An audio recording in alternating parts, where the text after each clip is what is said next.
I kid you not, I had a dream related to my C++ project for my NUCC parser.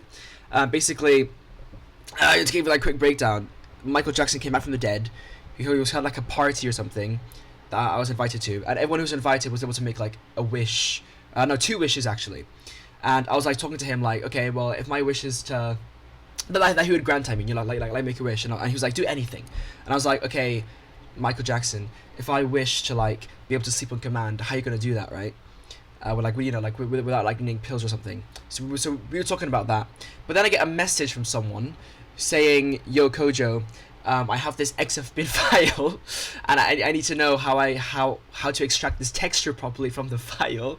Can you help me? I was like, okay, like so like, and I like he sent me like his data so far, and I was like, okay, so like can you see like where the date, where like like a size might be, or like an offset pointer to like where the data starts, because then like you can extract that. That was crazy. And then I was like, you know what, just send me the file, and you know, like I'll do something with it. And I was like, okay, yeah, I'm gonna like use my C++ parser to like parse this. And then I woke up.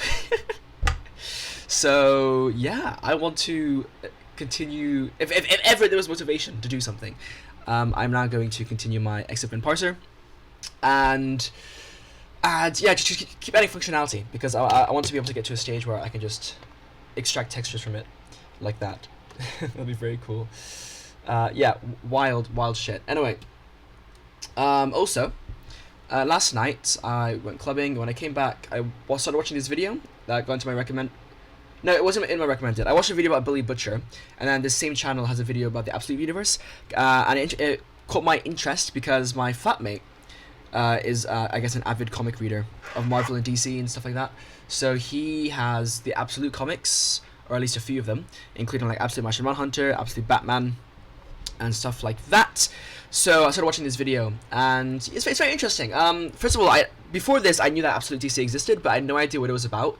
I also knew that like Ultimate Marvel existed, but Absolute DC, apparently it's the characters, but like they're a bit different, where like they change integral parts of their characters. So like Absolute Batman, I mean, these aren't really spoilers. Absolute Batman, rather than being a billionaire, he's actually not a billionaire. Like his father was a school teacher, right?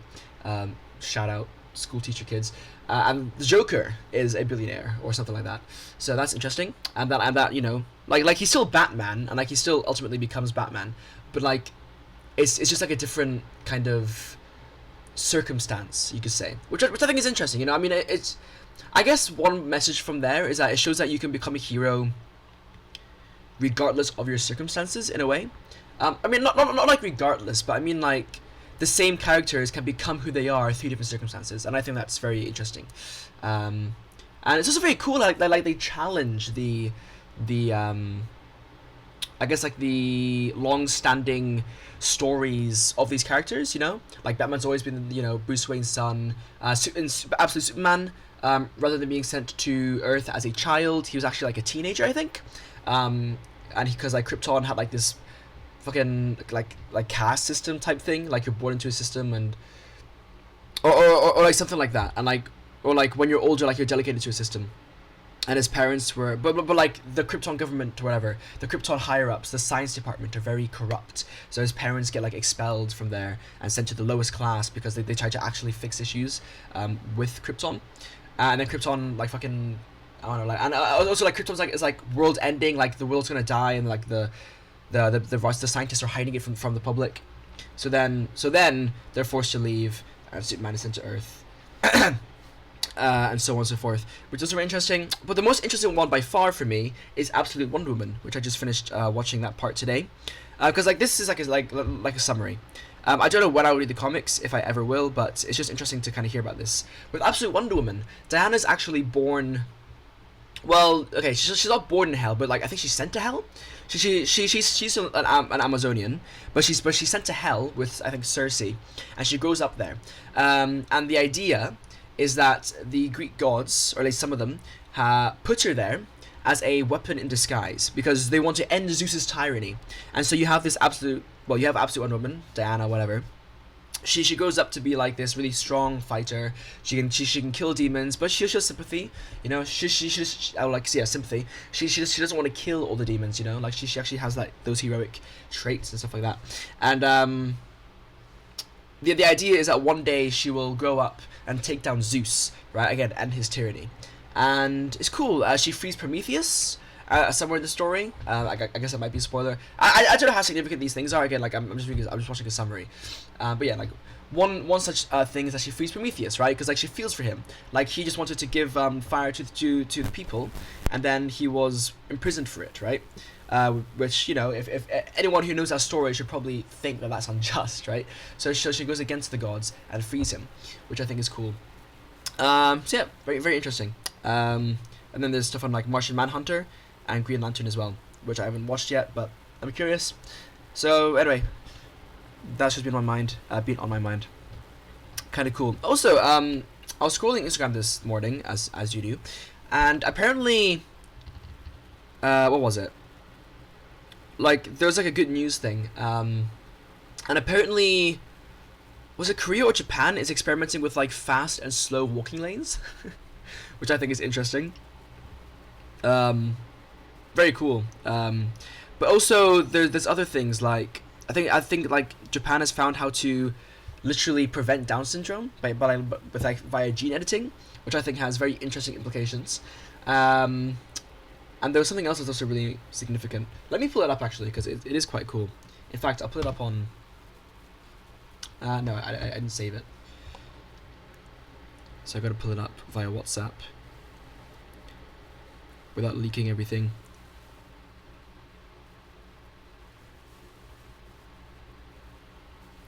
Oh yeah, by the end of 2026, eye drops that will correct vision without the need for glasses will be available for sale. Which is like, I mean, I'm sure it'll be hella expensive, but like the fact that we've reached that point in like in medical science, I had no idea that was even on the horizon. So that's crazy. Very cool stuff. I don't need glasses, but like, I have friends who do. My brother does. My parents probably will at some point, right? So, very cool stuff. Anyway, let me fulfill my dream by working on this library. What a. Yeah, it's been a crazy few days.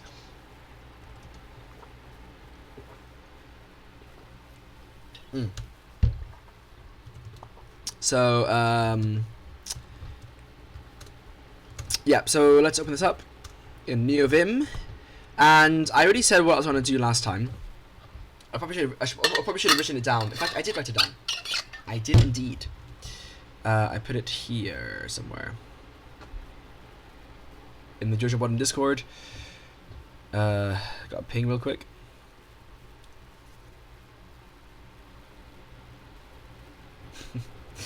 Where are we? Here it is. Also this, sorry. Not bot, is it? Yeah, it's a bot. Yeah. So first is data by pages, then decryption, and then I can parse the chunk types. Then I can fulfill the dream of the textures. So I'm going to do that. Show. Let me zoom out a bit. It's a bit big. So let me move my camera so I'm not blocking my keybinds. For anyone who cares about NeoVim keybinds and how that all works, so you can see how inefficiently I'm using it. So I was talking about this, right? I have two options. One is to have a vector of vectors, because what a page is a page of chunks. So each XFBIN is split into pages, and each page contains chunks. But the other option is to just ignore pages and just have a list of chunks, because the fun thing about pages is that they themselves are denoted by chunks. So you have this NUCC chunk page, which is a type of chunk which tells you where a chunk starts and end. So there are a few ways you can do this. Now, I also need to open this in IMHex to kind of demonstrate what I'm talking about and also remind myself of things. So let's open a file. I'm going to open this one. And then open up the pattern file. Browse. There it is. Now I don't know if I even have the data. I think I don't have it parsed yet. But you can see the third one is of chunk type NUCC chunk page, and that's denotes the end of a page rather than the start. It's kind of strange. In fact, this page chunk is completely useless in this case because, again, it denotes the start of a new page, but there's no other chunks after this. So it's just one of the many mysteries. You could argue it marks the end of a page, and I suppose you could say that as well, but like the chunk map offset, I did parse this. The chunk map offset that the page contains only applies to the chunks after it. So, whatever. Which is why I say in this case it's useless. In fact, the game, I'm pretty sure, will still load completely fine if I remove this chunk. I've tested it before. So it is actually just useless in this case. But it does play a genuine role in other cases, so I can't just exclude it completely. Also, notice that these first two chunks, like this entire file right now, this XFBIN file, only contains one useful chunk of data, which is the second one here, the data chunk player color param, right? These two chunks, these first two ones are null, which means they just contain 0 data. I have no idea why these exist, but they're literally just empty. And then this third one is a chunk page, which is useless because there's only one page. So yeah, one of Cyberconnect 2's greatest mysteries. Cyberconnect 2's greatest mysteries. But yeah, so the idea of a page, right? The page change, like you see here inside the page data, you have a chunk map offset and an extra map offset. The chunk map offset means, okay, well, first of all, each chunk contains a map index, as you can see here. The map index of this one is 2, and the 2 will correspond to data in an index table of like information. If you've ever studied like, I don't know, like memory management or like process management in a computer system, you know that you have like pages of memory, right? And then those contain like chunks of memory or like sections or something like that. And then you have like a node table or like an index table that contains information about each process, right? It's kind of what's going on here. That kind of model has been applied here, or like for like file systems, like with like FAT, right? FAT32. You have like you have the FAT, which contains again like information about the chunks of file storage. So like there's a similar idea going on there. So this map index points into an inode table of sorts. Maybe I should just call it inodes. I don't know. Or like index nodes. Yeah, index nodes. Like literally, it is an index table. Hence, this is called a map index. This 2 will point into I can show you, will point into this vector of map indices, and these map indices in turn will point to the actual maps, which contains a type index, path index, and name index, which then correspond to the to indices of these vectors containing types, paths, and names. So, for example, 2 will point to somewhere in the this vector of map indices, and let's say 2 maps to like 5. So then we'll take the 5th element of this chunk map, and then we'll have this information here. Now, what the page does for chunk map offset, it says that for the chunks after this, we're going to add 4. So let's say a chunk after this page has a map index of 2. It will now actually be a true map index of 6, which means it will point to the 6th element of this vector down here, and then that will again just redirect and whatever. Now, it's quite interesting. It's very bizarre, but the main thing it's useful for is when you have repeating chunk maps, which can happen for like modules and stuff. It's like it's an optimization technique. Just a very messy one, and could definitely be implemented more cleanly, but it is what it is.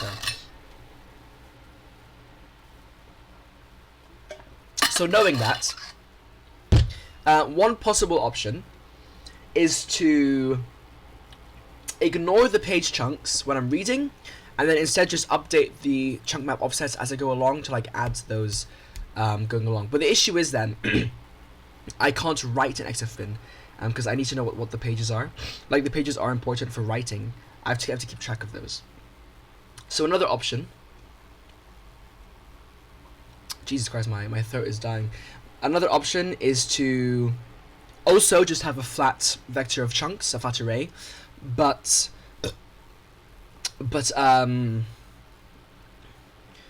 like keep the page chunks, but then still also update the other chunk maps to be offset. That could work, but once again, the issue then is that when I'm writing, I need to manually like decrease the chunk maps, and I can like reset them, which is just again like just kind of messy. So I'm also not too fond of that idea. The path of least resistance is to just make a vector of vectors. So a vector of pages which contains a vector, which each contains a vector of chunks, and that will probably be the most, well, yeah, just the best way to do it. So fuck it, I'm gonna go for the path of least resistance.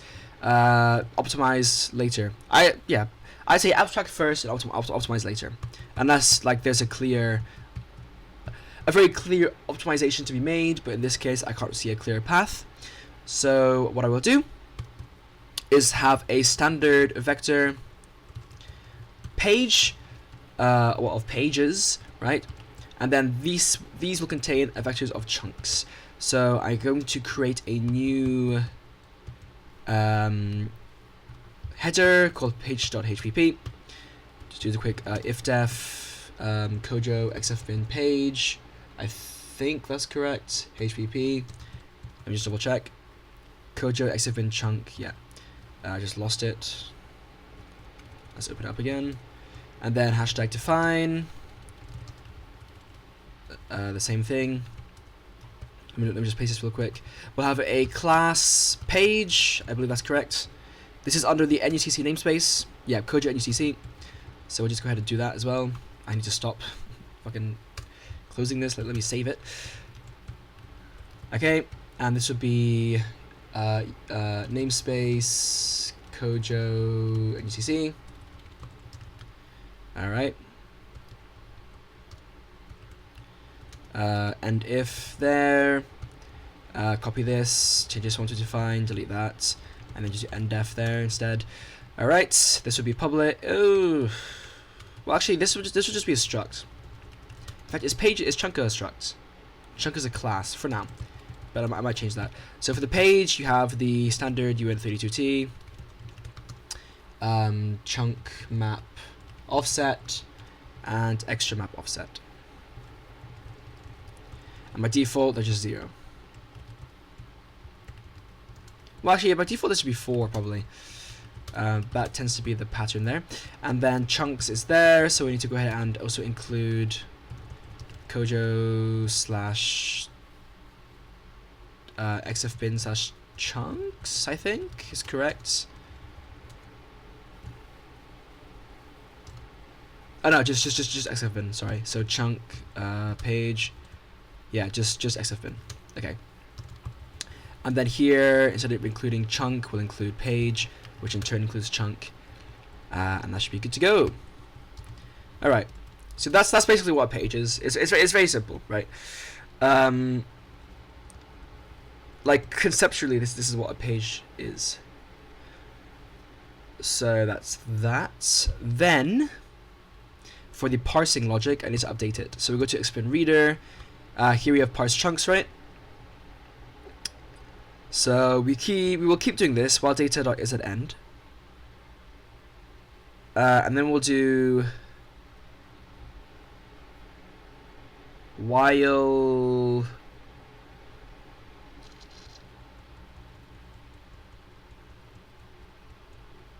how should I do this? Hold on. I'm trying to think here. Chunk size, up index, chunk version, unknown, chunk type, chunk path, chunk name. Right, so I'm gonna do it like this. I'm gonna have a page reference to the current page. Okay. And then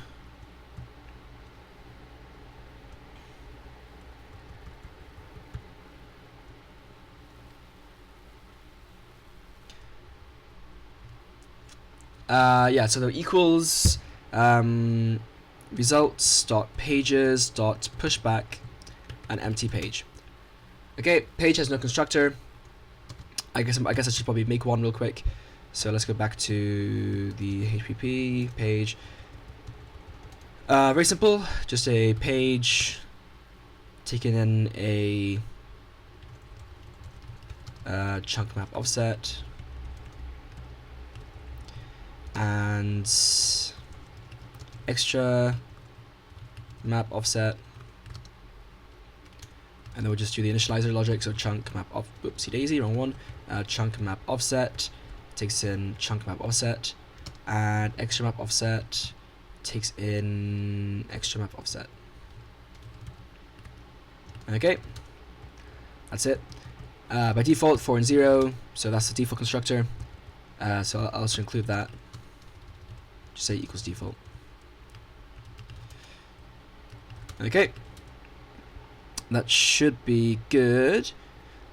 So then we go back to the reader, and yeah, just push back an empty thing to start with. So that's that. Then, rather than emplace back into there, we emplace back into the page. Yeah, so we take, that's right, so we take current page dot chunks dot emplace back. This will not be a const reference, right? No, it's not const reference. So yeah, so current page dot chunks dot emplace back, sorry, and it will be like that. Now I could create a helper function, I guess, for like add chunk. Should I do that? I think I will. So we're going to do add chunk, chink, whoopsie daisy. Do not want to do that. Add chunk, so we got chunk type, chunk path, chunk name, chunk version, unknown chunk data. That should be correct. And then we just forward that, I guess. Chunk data is a bit goofy because it's a binary, but it's fine, I guess. Just I don't move it. And then we want to say if chunk type equals something.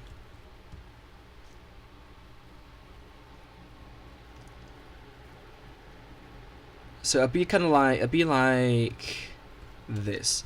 If chunk type equals chunk type page, then current page equals result.pages.pushback. Now we do need to parse the data as well, so I'll put this here. If it is a page, then we should parse it. So this is a binary. So we'll create a, well, I don't need to create a binary view. So let me put that back. So what I'll do is I'll just do data dot, well, try const auto extra map offset. Put this up here. Sorry, chunk map offset first. Chunk map offset equals try data.read u32 standard endian big. And copy that, but just change the chunk to extra. And then yeah, pages result dot add page. I'll create a function for that. Add page with offset of what it says. So chunk map offset and extra map offset. Okay, that's that. Otherwise, do this stuff.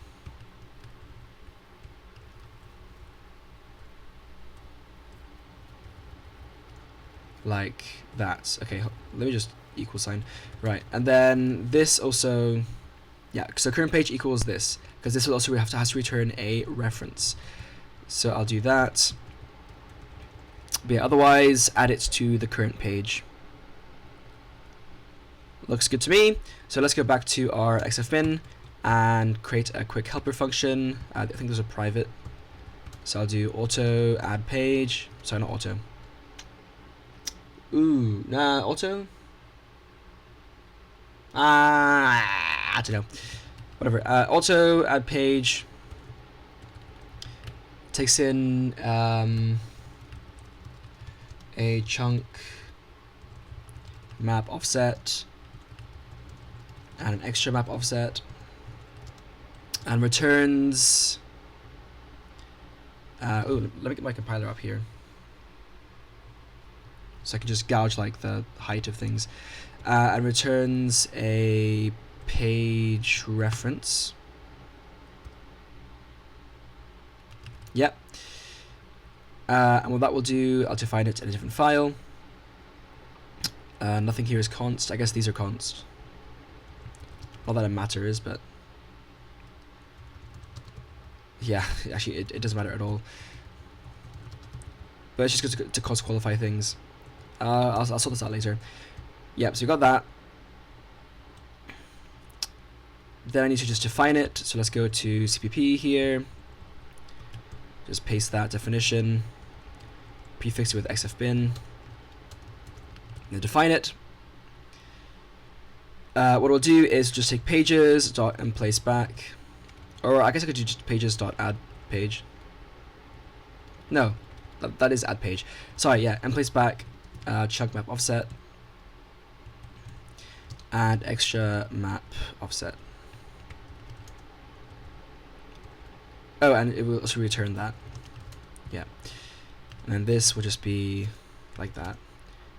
Honestly. Just change it to this.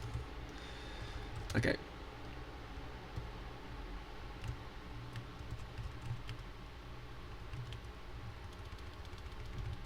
Yeah. Alright. That is that. And yeah, so we'll go back to the reader. That looks good. Now we just need to have the add chunk function, add chunk method. How are we going to do that? Go back to the XFBIN here. In the chunk, I have this constructor. I'm going to steal it. Okay, I'll just copy it normally. Then in page, I'll have a method, add chunk. Make it return a chunk reference, why not? So chunk reference, add chunk. It takes in all these arguments. And then it just does this, basically. It goes in chunks, dot, and place back. And then just all of this. So type, path, name, version, unknown, and standard move data. These need to be typed wrapped in strings, so path and name need to be stringified, and that's why I have this split off to 2 rows here. I can also change all of these, I think. Just remove all the underscores. I don't know how to really match it properly though. I can match these.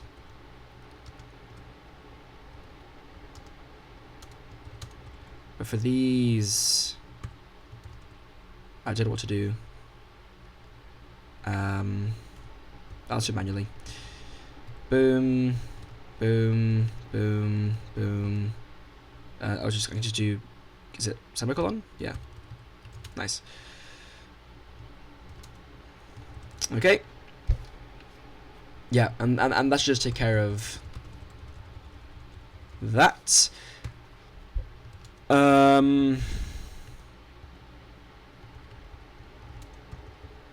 Yeah. Looks good to me.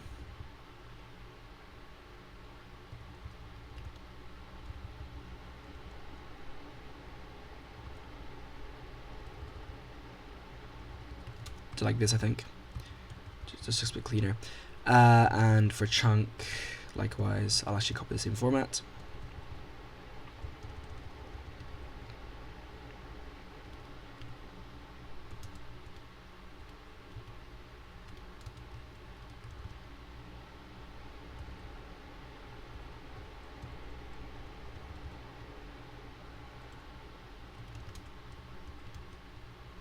Yeah.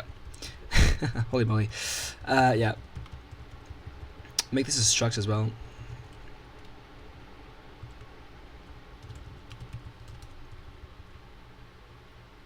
Okay. So back to page. I think that's everything, unless I'm forgetting something. But I can't think right now, so let me just try compiling this, see what happens.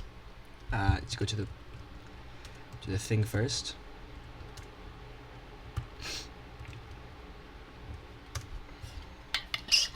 Fetch the error.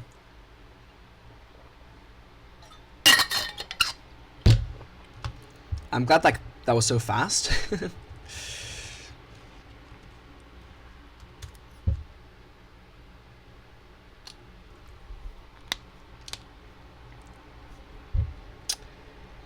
Bam, bam, bam, bam, bam. Where is this? I got a warning on page HTTP 24 over here. Right, I need to return this. No, Shift I, sorry. Return this. Yep.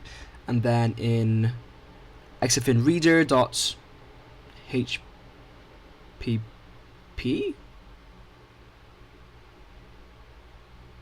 Okay. Here on line 58. Return chunks, yeah. Get chunks should return. Ooh, that won't work anymore, will it? So that would have to be.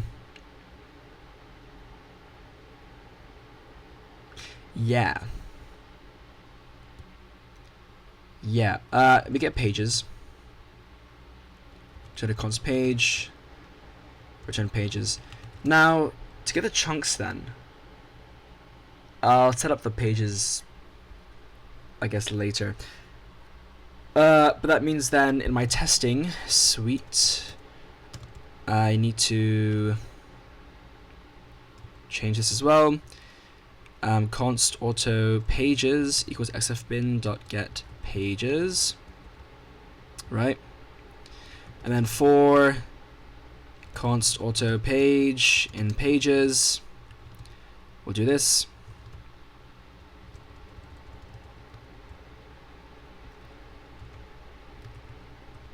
Standard print line page.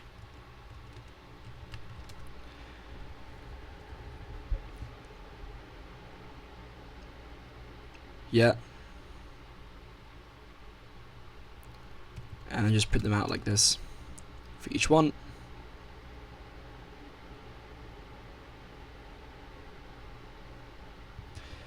Const auto chunk in page dot chunks. That should work, I think. Let's compile that, see what happens.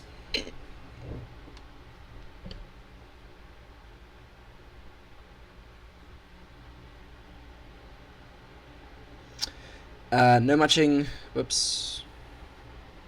What's that about? No matching function call to push back. Is that because there's no default constructor? This is for 116 on XFBIN reader.cpp. Where was it? It was here. My bad. Just do pages. Just do add page. Yeah, add page, and then in here for add page, we need to have default arguments. So I'll just do equals 4 equals 0. I could also just have an overload, I guess. Yeah, you know what? I'll just do an overload. So page reference, add page, the empty overload. The reason I have this is because I can already utilize a default constructor. So then here, for my page XFBIN add page with no arguments, it will simply return pages dot pushback, and that will work because the page constructor is just default constructor, which will initialize with these default arguments. So that's just easier to keep track of. Like it just like kind of unifies everything to one location. Although it still doesn't have a matching member call to pushback, which is interesting. I wonder why. Requires single argument. Oh right, yeah, I'm dumb. I have to push back an actual page, don't I? So in this case, I think I just do mplaceback. Is that right? So let me find that. That's on this one. This should be mplaceback, because then it will construct one, rather than we have to push back a page. I think. Although I wonder why it doesn't just take a construct a default argument. Usually that works. No, am I tripping? I don't know.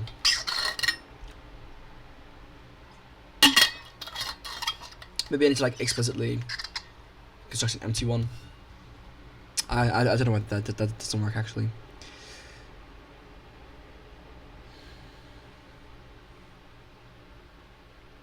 Yeah, maybe, yeah. So I think for it to work, I'd have to do like this. I assume this would work. I might as well test it. I don't know why I would need to do that though.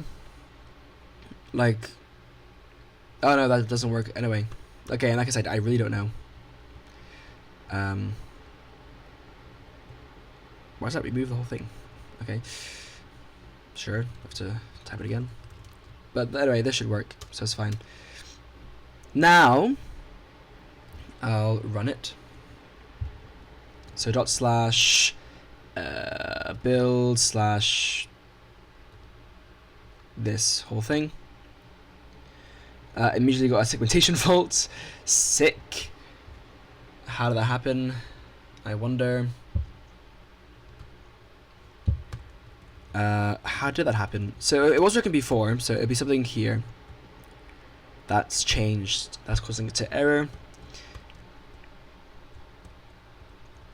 Here we're advancing that's fine. Here we're advancing by the chunk size.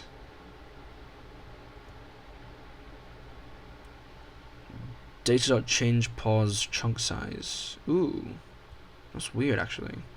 So these reads should already advance the pointer. Chunk size is 12. Oh no, sorry, that's this. Yeah. Let me just confirm. For page, the chunk size is 8 because of these two fields. But here we're reading these two fields. So that should already advance the cursor 8 bytes, which means I shouldn't need to do this. So I'm going to rule that out as an issue. This one shouldn't do anything segmentation faulty. Yeah, I actually don't know what's going on here.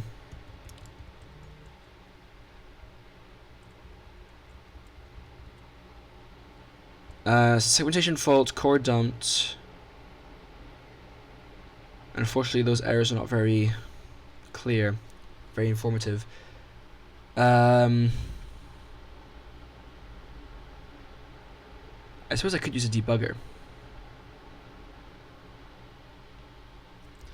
Let's try a debugger real quick, because it's something I haven't really done much. But I need to compile with debug flags, which I don't have right now. So actually, I can't even do that right now. I could, of course, just compile it with build with those flags, but fuck it. There's clearly some kind of logical error here. Why would it be core dumped? A segmentation fault.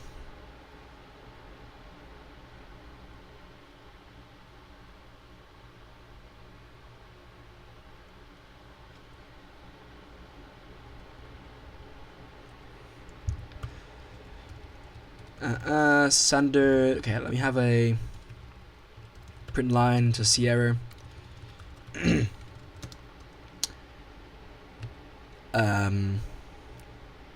Loop. Kind of like an ad hoc debugger. Probably need to include something here. Yep.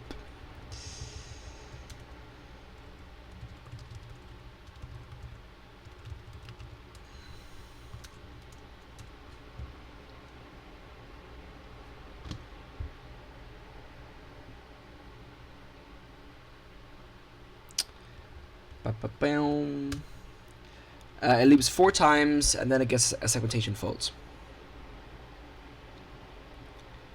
So 1, 2, 3, 4. That means it parses all 4 data chunks, or all 4 chunks, but then when it gets to the end, it has a segmentation fault. Now, a segmentation fault, I believe, is when it tries to access non-existing memory of sorts. Yeah. So likely what happens is that it goes past the file and tries to read from it. Mind you, it only loops 4 times, right? 1, 2, 3, 4. So the loop actually does end when it's supposed to. The loop doesn't go 5 times. The loop should go 4 times. So that seems to be okay. So the segmentation fault is somewhere else. Here. Somehow here where we're reading past the end of the file when we shouldn't be. I don't know how that's happening.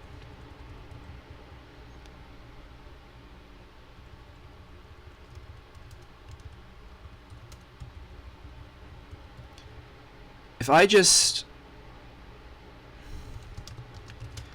comment that out, would it work?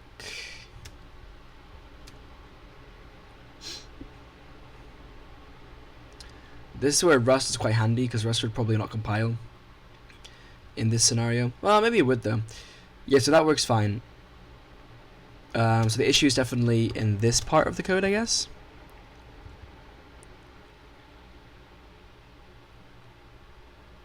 Why might that be? So we read up to here, unknown, and then we have, right, this part, and then we have these 2 things, these 2 U32s, this and this. So we have that, we read that, and then we read that. Yeah, I'm not seeing the issue. For some reason this running causes it to break.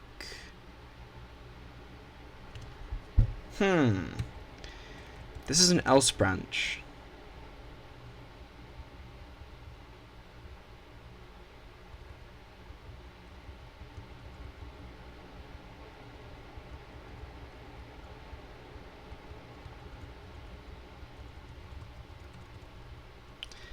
Okay, let me add some more steps here.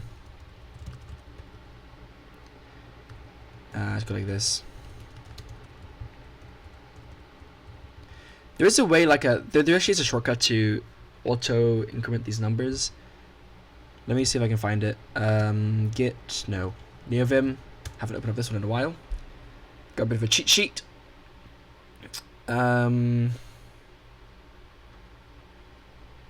Basics.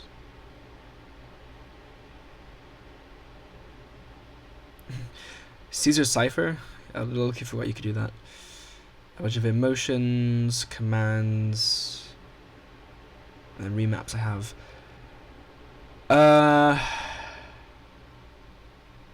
Maybe here somewhere, I assume.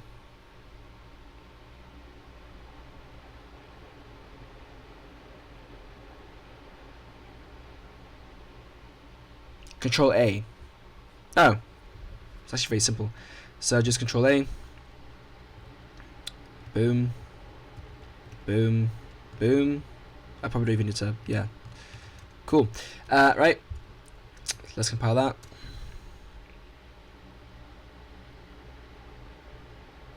Ooh, doesn't like that.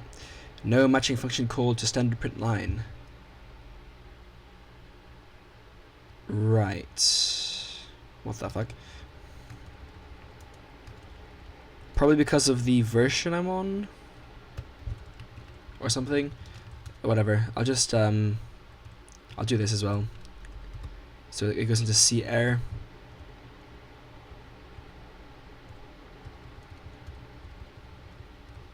Alright.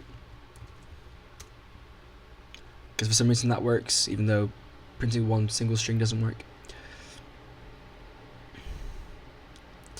Alright, and then build. 1, 2, 3. Okay, so the error occurs here, which is what I suspected because it can't be this. So that's already quite useful to know. But why? When we add a page,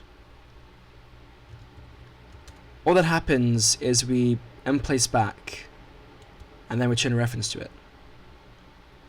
And when we emplace back into pages, keep in mind, pages should exist at this point. Because it's just, yeah, it's just a vector, so that should exist. That should exist. but we in-place back into the pages constructor.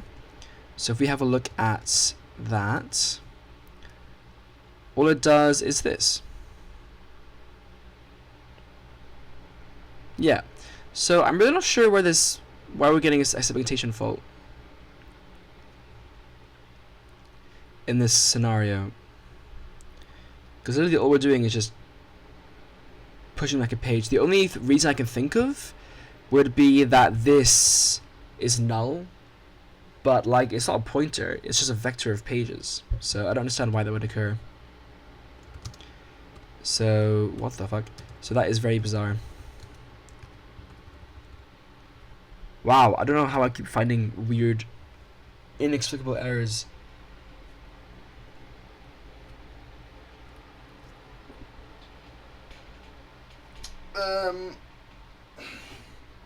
Assigning, returning to current page should be fine.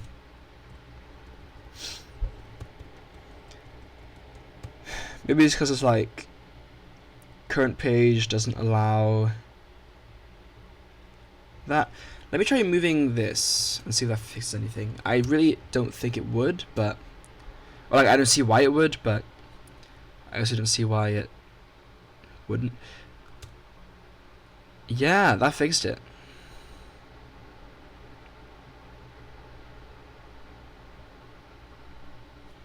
So the segmentation fault is definitely in the return value, which I find a bit strange. For some reason we can't have this equal that.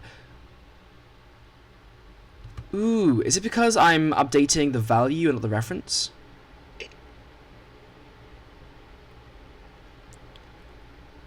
Should I do it like this instead? I've never really done that before, but maybe that's how you do it. Let's just try it.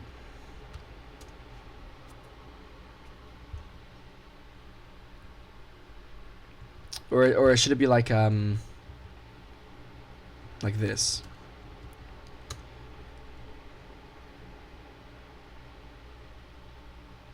No. How do you change a reference? Is it like this? Do you reference it? No, because that's going to dereference it and change the value. Yo, I can't remember how you do this. To change the page reference. No. This is definitely correct. Because I'm just changing the value.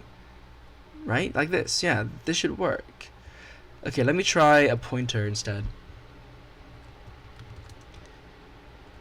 Result.add pages, add page. I don't know what add page. I don't know what in-place back even returns. Let's probably check that in the documentation. In-place back. Not my first time looking this up. A reference. So it turns a reference, not a pointer. Yeah, so like I should be able to just do a reference, really. I'm not gonna use a pointer because I don't see why that would be the case. Okay, let me just copy this and ask Claude. Am I doing something wrong with the references here? Pages.mplaceback. Hold on. Add page. Pages.addPage. Or pages add page just returns the results of an in-place back. Ah shit, yeah.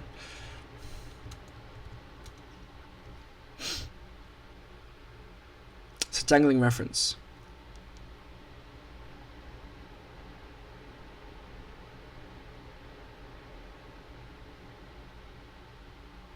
Huh?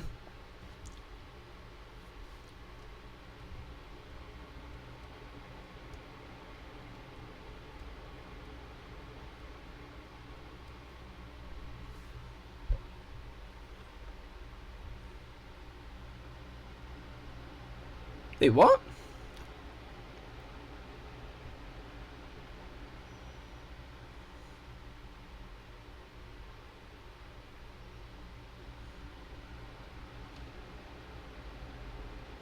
the current page still points to the first page. Why?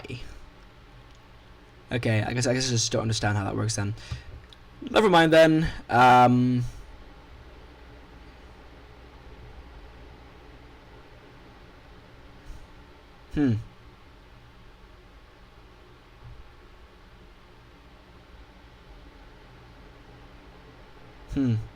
well then. In that case, I'll just use an index. So size t current page equals 0. In which case, I will use a for loop. So for size t, yeah, current page equals 0. Data not that is at end. Current page plus plus. Nope, that's not right. Let's do nothing. We start by adding a page.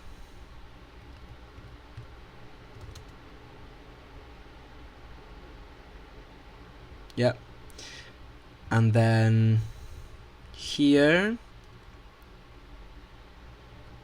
we'll result.add page and then just do current page plus plus. Delete these. And then down here we'll do current page. Instead we'll do results dot pages and use this. And change current page to just page actually. Yeah.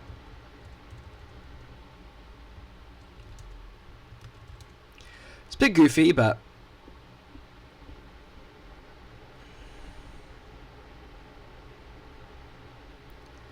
to be fair, I could also just I could still use a reference, to be fair.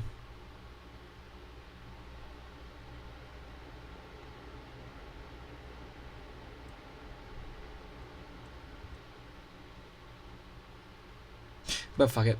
Right, so let's CMake that.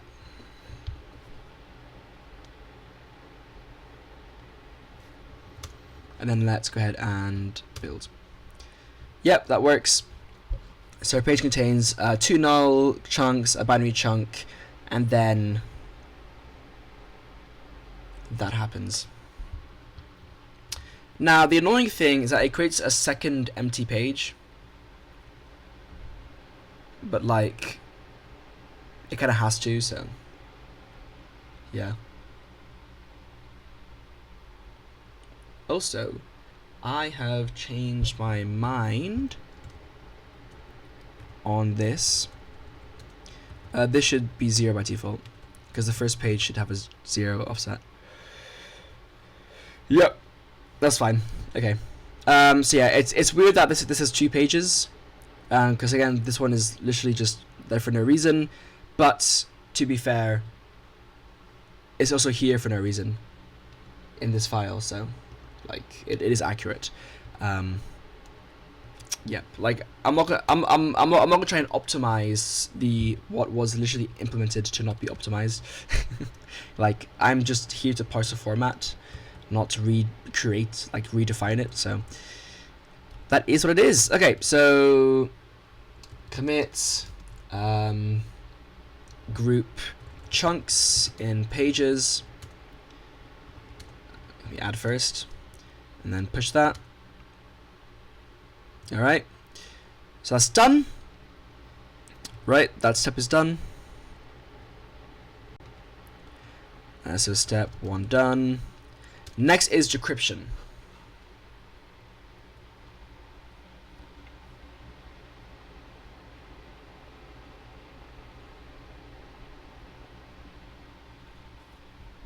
So for decryption, I already have the logic somewhere.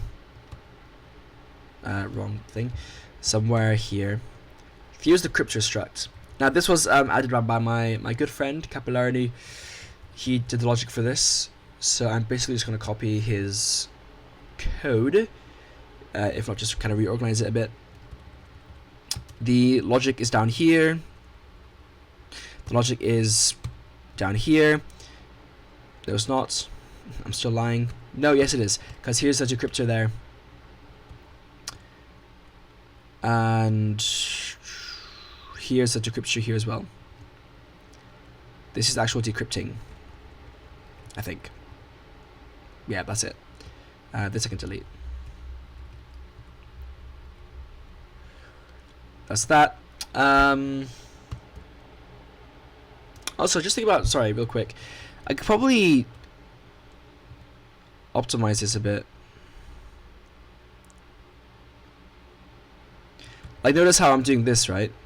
I know what the chunk map count is. The chunk map count is. So I should be able to just do results.maps.reserve.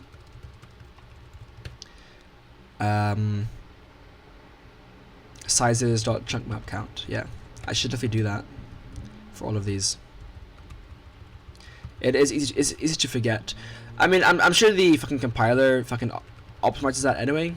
But like, I honestly prefer that instead of doing it for me, it would just tell me to write it in my code, because otherwise it's creating code that I didn't add myself, which is always a slippery slope.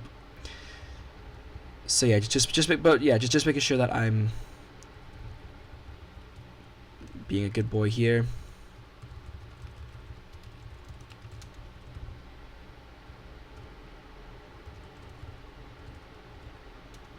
Ah.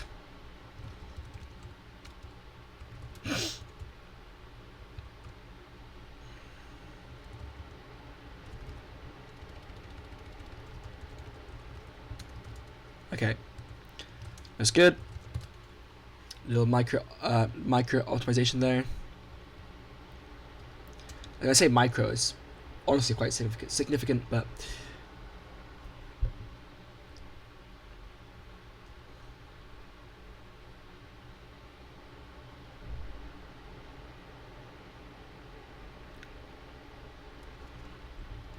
yeah. So add commits. Use vector reserving to optimize. Right, and then also I want to check for the CMake. How am I compiling right now? It's here, right? I should probably add like flags, like optimization flags.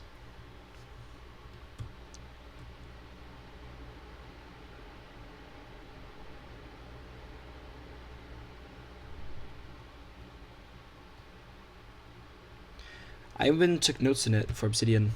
My inbox is really big right now. I need to go through all of these, but here.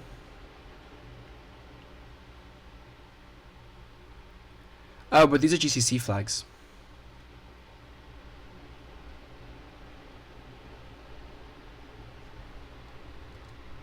So let me copy Claude new. The fuck. I just collapsed the sidebar. Control B. I took these notes, but now I am using Clang with CMake, and I'm also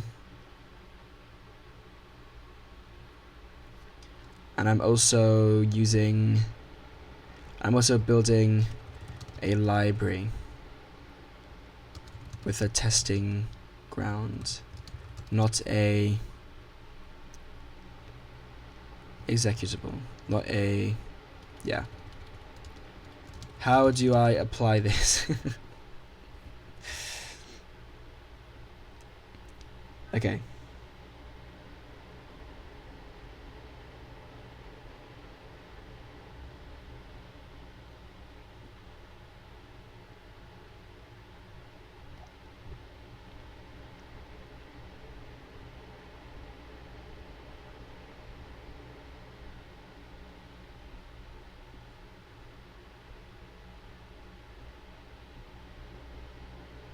Okay.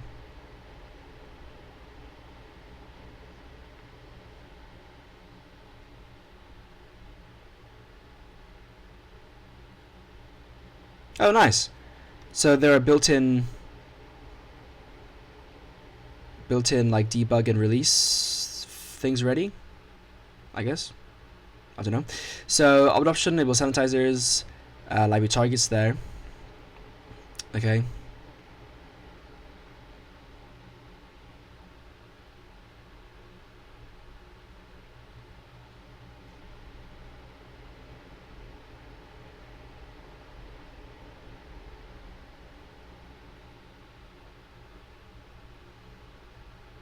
Right, let's see how this works then. So if I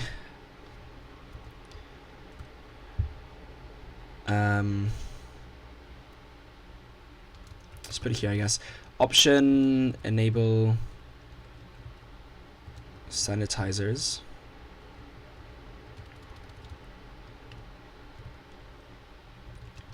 Enable asan plus ubsan. What? On. Yeah.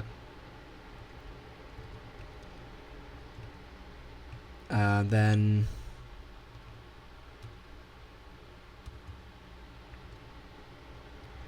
library targets down here, right? Yeah, but this option does nothing. Like we're turning it off, it doesn't seem to actually do anything, which is really weird. But oh well.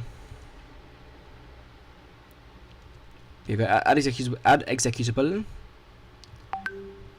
Okay, that's already fine.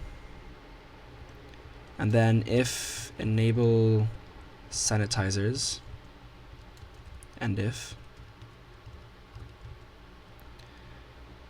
we want to set sanitizer flags to fsanitize equals address and undefined. F no emit frame pointer. Target compile options. Test ground. What is test ground? That's the name of the executable. So mine's called XFBIN libtest. Private, and then use the variable here, sanitizer flags. And then for the link options, same thing. Okay. And then set warning flags, W all, W pedantic, and W extra. Have the compiler work alongside me to help me notice things. And then target compile options. Mine's called just XFBIN, right? My lib. Private. Warning flash? Flags, sorry. Can't read. And same for link, I assume. No. For XFBIN libtest.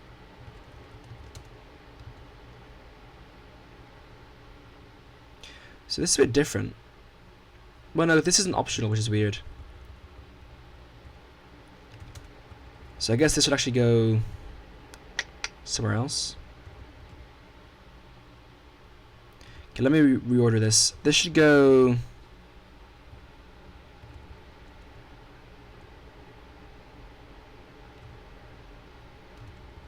here, and this should go here. Surely. Okay.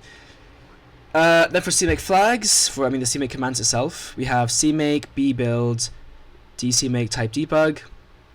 For release, I'll use build rel.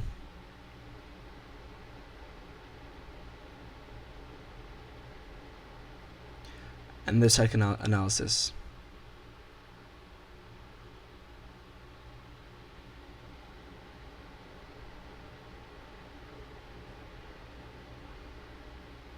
Okay, I'll try this first and see if it works before I do anything else. So CMake B, build is the folder, dcmake build type equals debug, and d cmake cxs compiler equals clang++. I guess I don't need to specify a C compiler, do I? To be fair, cannot specify compiler options to target as well as tabs, which is not built by this project. This is on line 65.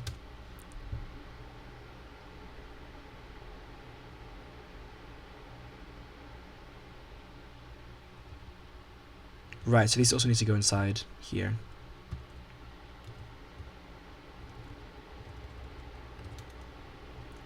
Okay, try again.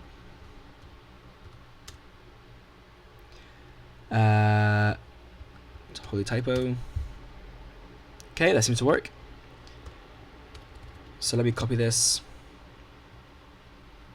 Control-Shift-C.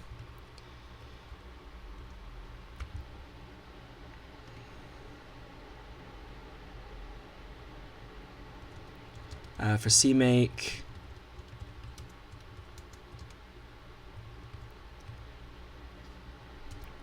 that. Okay, so let me try building with this. So CMake, no, okay. How do I cancel? Control-C. CMake, build.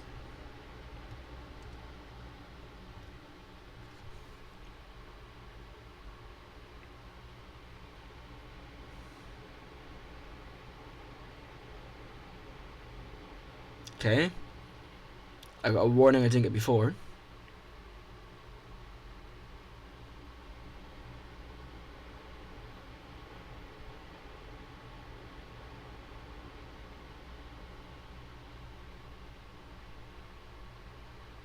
Got a lot of warnings actually.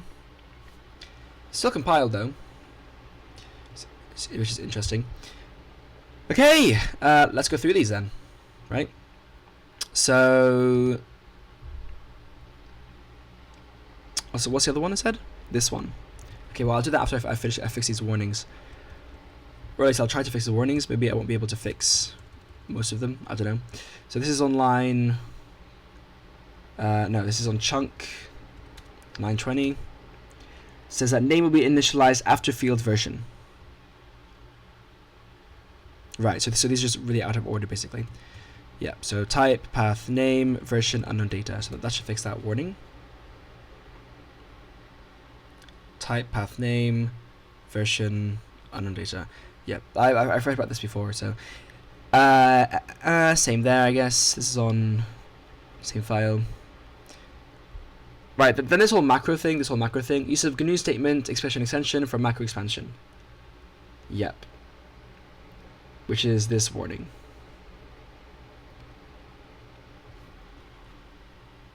Okay, so this one I want to specifically disable.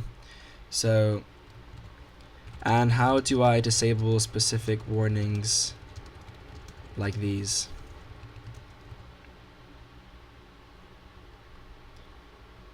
Preferably from within the C++, the C++ source file, if possible.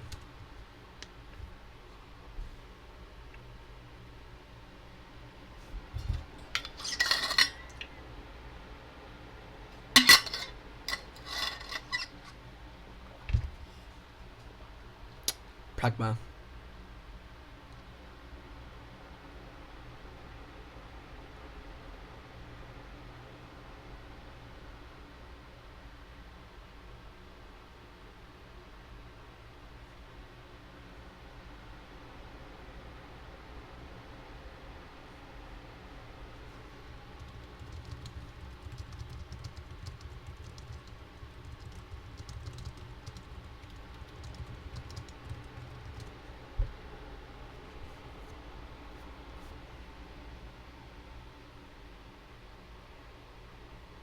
Okay, so I should do this then. Fuck it now.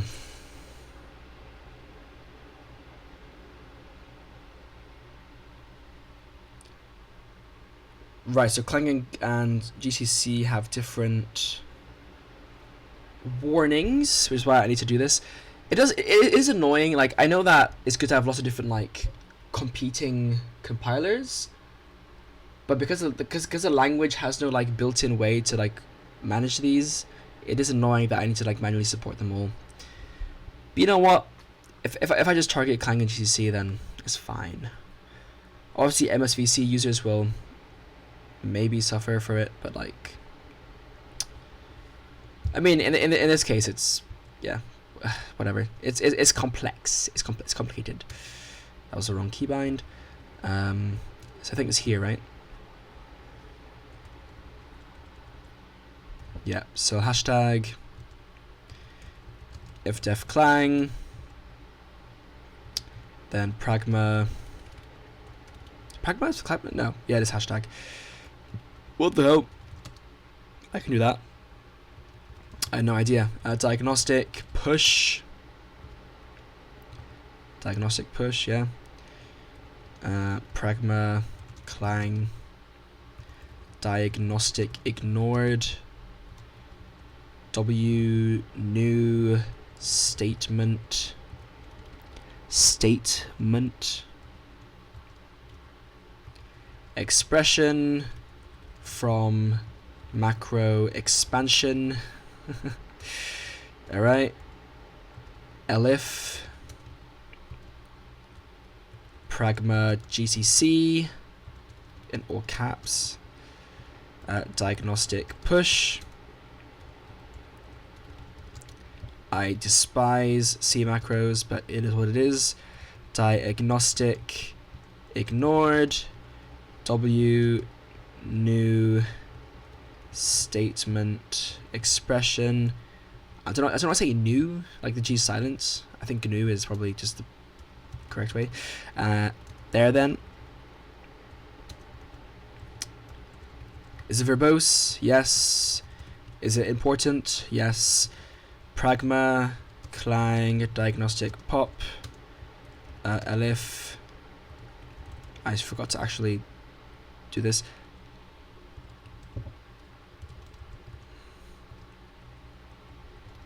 GNU C, sorry. It's interesting that there isn't a if def. I mean elif def. I have to like manually do elif to find. Seems like a bit of an oversight to me. I mean, I get I want to like pollute even more macros, but like I think it's fine in this particular scenario. GCC diagnostic pop. Maybe I can make a commit to the Clang compiler or to the well, it'll have to be both, wouldn't it? I would have to both support it. Damn it! And so does C. Fuck. Okay, fine. That's done. So now it should ignore those specific warnings.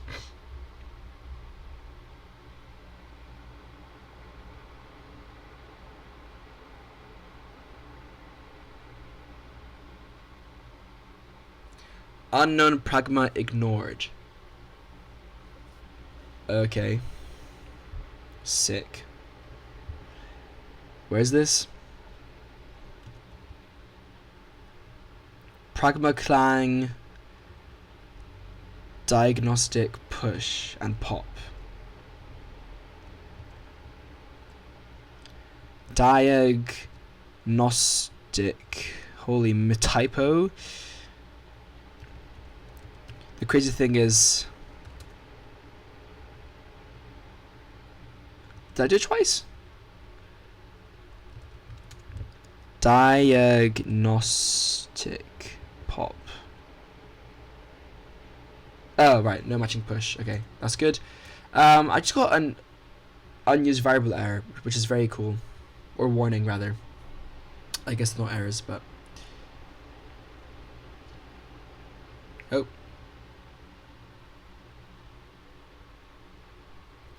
I still get these warnings for some reason.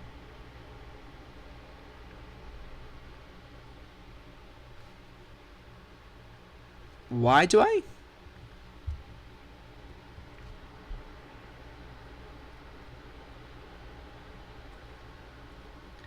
Do I have to add it around the entire code?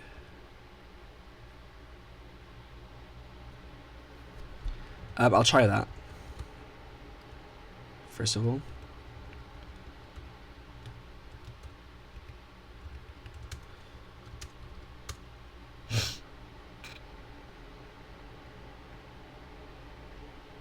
Yeah, okay. That's fine. Wow, that's actually it. Otherwise, my code is very good. So, line 51, we have an unused variable. That's because I need to implement the encryptor. So, nice, that seemed to work. So, let me try also running the executable.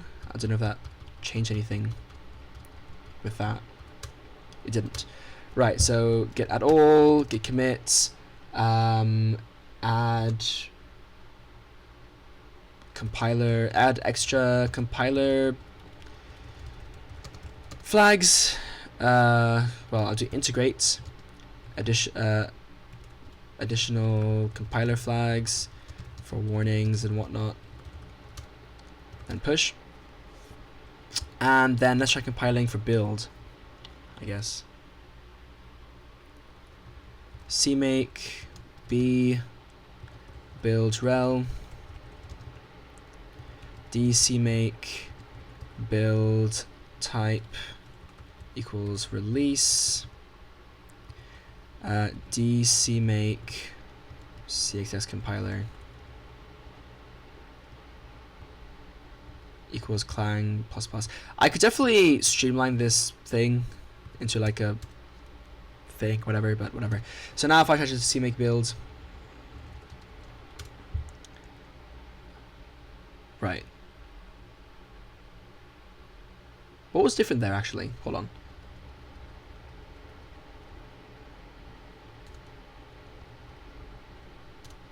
No, same shit. Okay. And then the other one is Clang-Tidy, which I do have. For source slash, okay, I'll do that then. Static analysis pass. In this case, would it be source? I guess it would be. I don't know. Boom boom. I include. Yes. What the fuck? The sun has reached peak glare angle.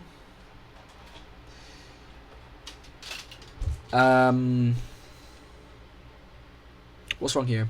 No checks enabled.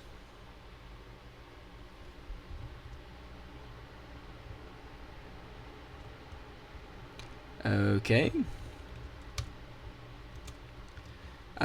For the Clang-Tidy, I get a no checks enabled error.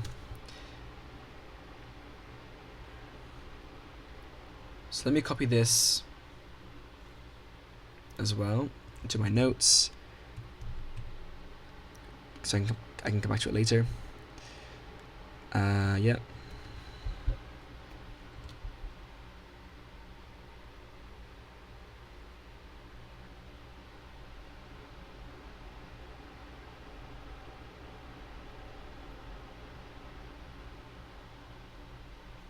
Modernize performance readability. Cool.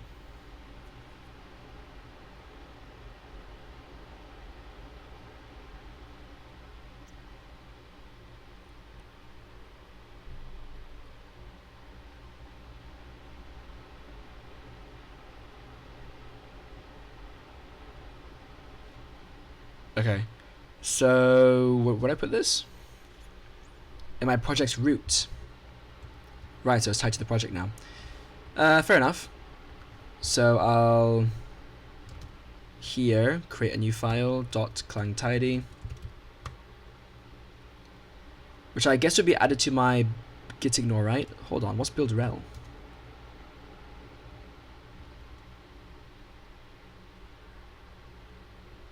Oh, release. Right, shit. Fuck. Yeah, fuck indeed. Hold on.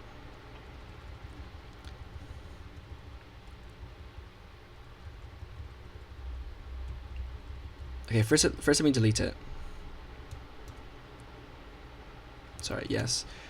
And then in my CMake lists, hold on, get difference. No difference. Okay, I guess it was already there. Is build rel conventional? It might get ignore. It's not there. I guess I just didn't push it. Yeah, but probably just didn't push it. So let me change this here. Where's build rel? That was in my flags. That's right. So let me add to my git ignore.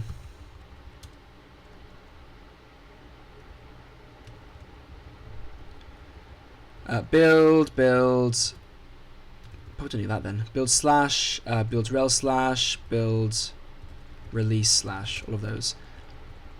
And then dot Clang-Tidy. Okay. So that I can create Clang-Tidy, which will contain just this stuff, I guess. So checks clang diagnostic,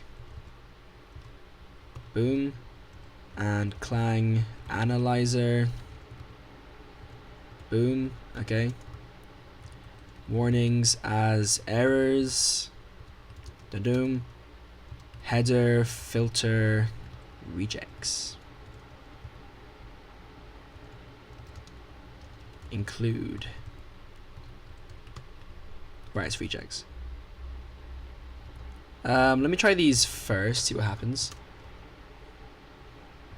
So cmake b build, d cmake export compile commands equals on. Sure. And then I use Clang-Tidy, sorry, dash p build source slash .cpp.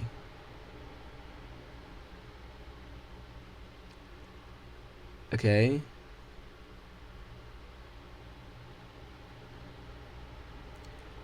Error while processing. I wonder why. Okay.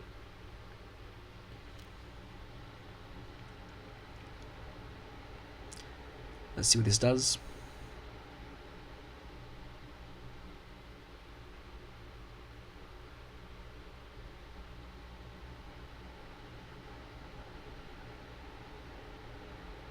Huh?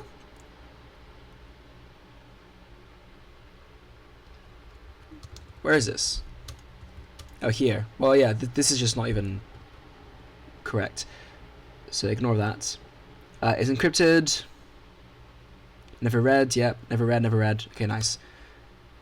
Sure. Okay, I guess that worked. How about if I do test slash .cpp?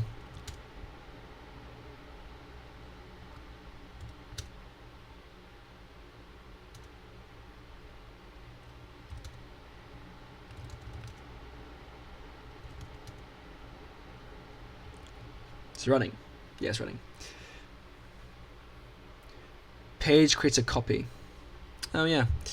Okay, so yeah, source was correct to do, I guess. But it's also good to optimize my testing grounds, because that's what I'm testing.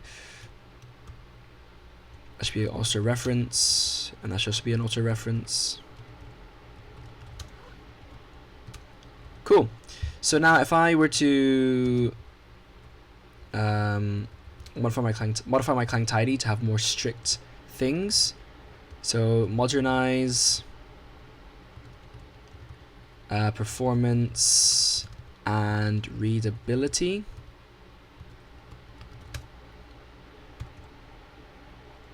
I'd also want to probably remove the encryptor thing.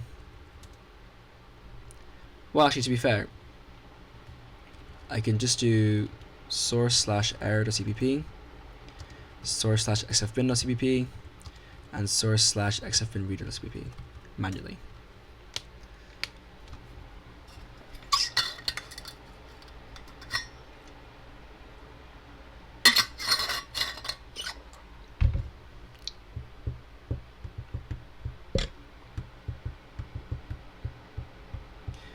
$970. What? You seeing this? 9,780 warnings generated. Oh my god, please do not blow up my entire screen.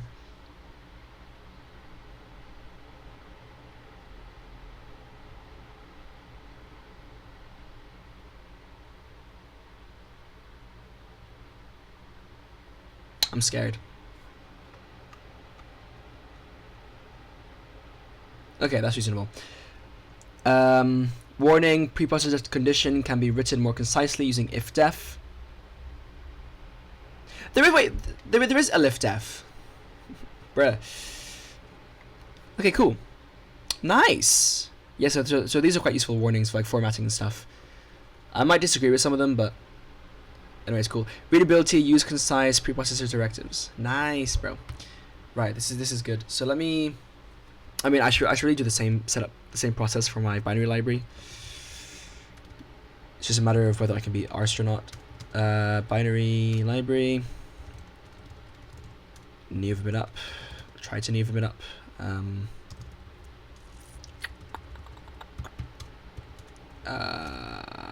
So here. Yep. Right. So if def. Lfdef is indeed a thing. It's so funny how I fucking suggested lfdef and it turns out it does exist. The AI just didn't tell me about it.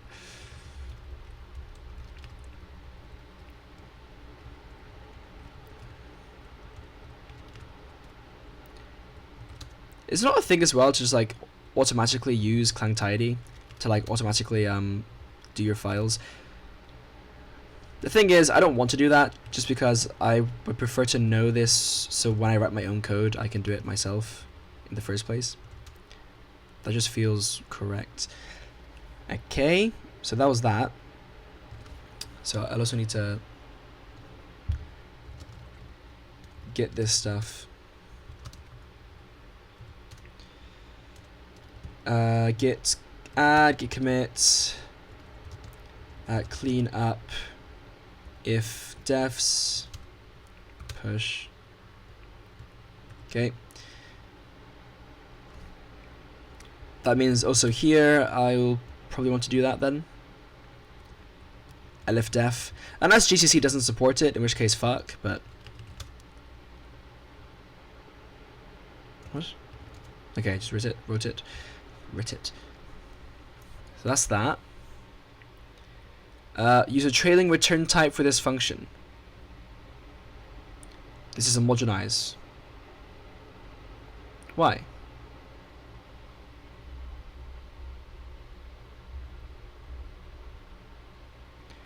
Homogenize, use trailing return type. Okay, so let me look some of these up as well. Is it saying that I should use that for everything? I mean, it is consistent to be fair. And like better to be consistent than to not, right? It's something I've kind of thought about, but just kind of ignored up to now. Usually I only use trailing return types for big types, which I think is reasonable, but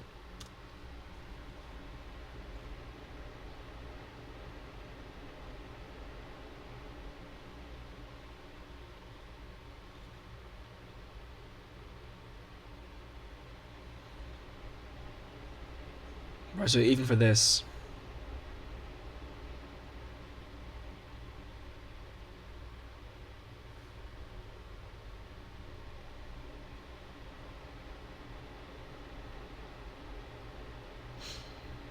What's this? S, F unsigned.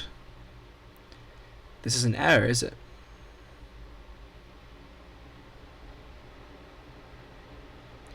Why is that an error? Oh, I see. Okay, well that's stupid anyway. Honestly, this is fine for me because like you shouldn't have fucking SS anyway. So that's a bonus, I would say. And for this one.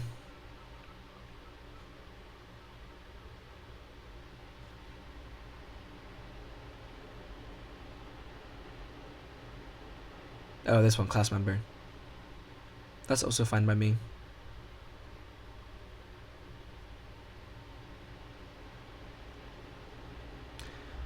Just for this, that's actually a good reason to use trailing return types right there. All right. I wonder if it wants me to do the same for main. So I could disable that error, to be fair, but I think I will use it. So let me come back to that in a second. Parameter BV is qualified in the function declaration. Qualification parameters are then an effect in function definitions.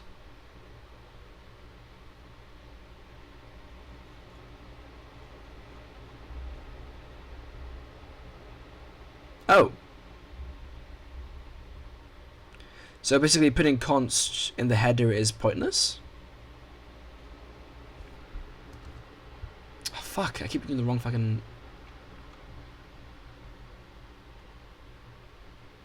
Yeah, there is a lot to get through here, but I do care about having clean code.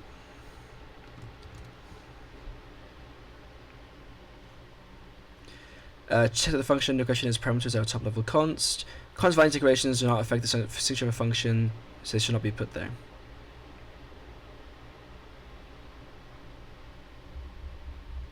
But yeah, those are values. Yeah, I mean they don't matter, do they? So that is totally fair. I literally came across this just today, right? Where was it? In page maybe, or XFBIN.cpp. Sorry, HPP. For this function, there's no point in making these const, so I'll just delete those. Yeah, that's fine. And likewise for other things. Here it does matter because this is a const reference, I believe.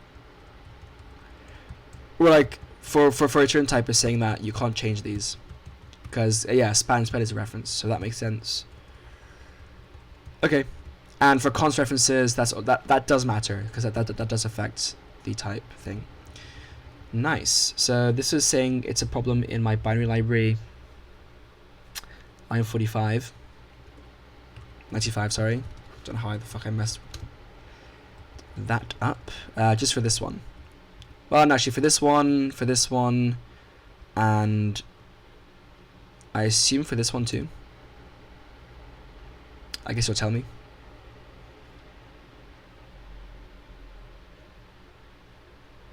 BV is too short. At least 3 characters for readability.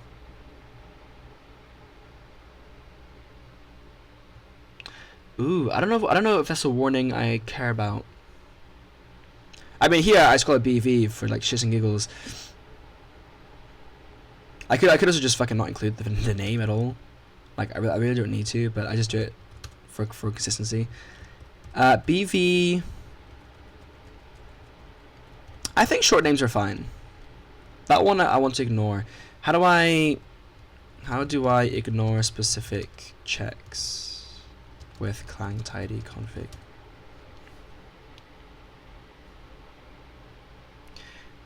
Prefix to check with minus.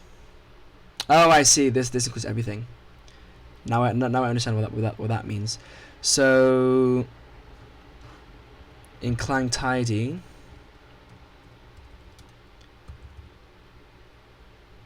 I would subtract readability identifier length. Okay. Size, yep. Cause qualify, start, yep, okay. And I guess that goes for a lot of things. So yeah, like here.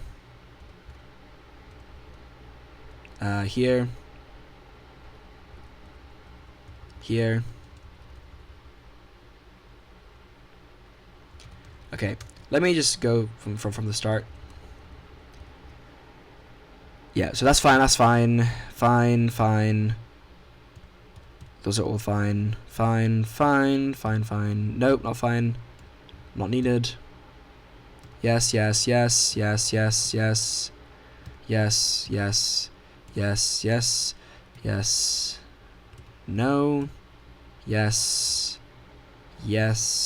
No. Yes. No. Yes, sorry. Yes. No.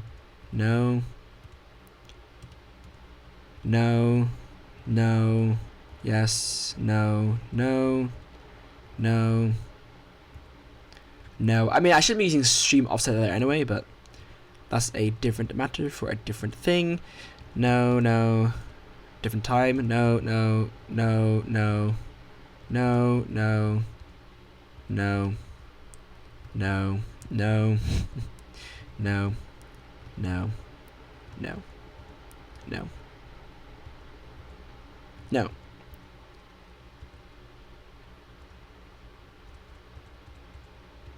How many are there? 60 now. Okay. No. That's it. Okay. Save.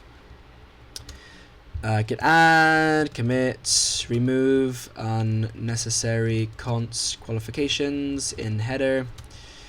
Push. Is So permit, what the fuck? Commit, permit. Okay. Now, I'm actually going to do something here. I'm going to actually set up Clang-Tidy in my other project first, so that I just have less warnings and like more specific to this library, because they're going to trigger a bunch of things otherwise. So let me just update my git ignore as well. Builds, rel, builds, release, and Clang-Tidy. Okay.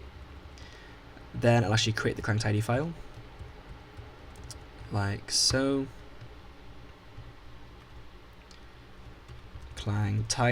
Dot Clang-Tidy, paste, no, paste on clipboard.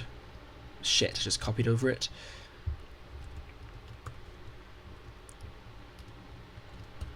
There we go. Okay, then in the CMake lists, I don't know how many of these are useful, like the cache and stuff. Like, should these be in builds or what? They probably should, right? So I'm gonna remove these because I don't actually know if they're meant to be there. Make file. No, because like if I look in the build folder, I can see the same files there. So I think these are mistakes. CMake install? No. But yeah, Clang-Tidy, yes. Git ignore, yes. Git modules, not here. Also, I have CMake files here, but I don't anywhere else, which is also a bit weird. Probably because those should also be in builds. Yep, I'm correct. So delete that.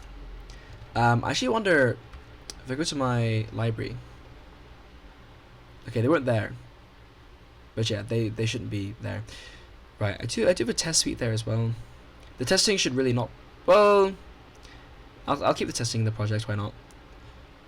I don't know. Right. So what's that done? Yeah. Update git ignore. Okay.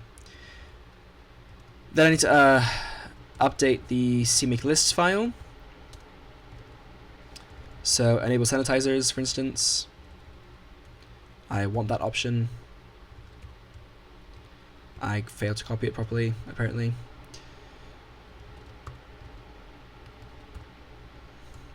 What? Oh right, I need to do both. Okay.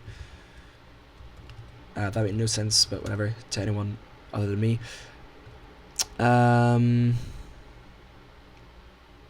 Yeah, okay, what else?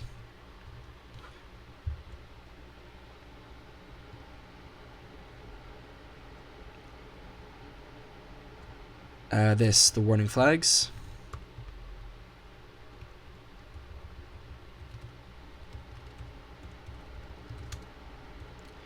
My library is called what? Just binary, okay. Then the sandbox include these.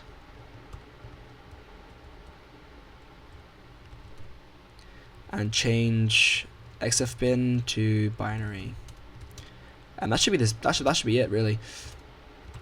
Back to neighbor, I'm sorry. So now I just do Clang-Tidy like so. With source, what is inside source actually? Just those. So yeah, .cpp. Is that it?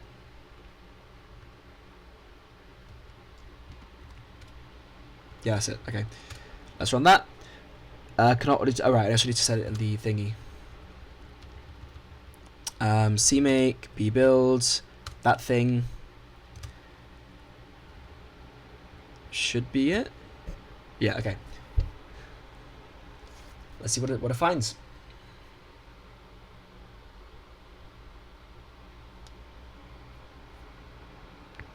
Okay. Trailing return type, you saw this before. I will do this. Although first, let me see. C++, trailing return type, always. And see what people say about it on Reddit.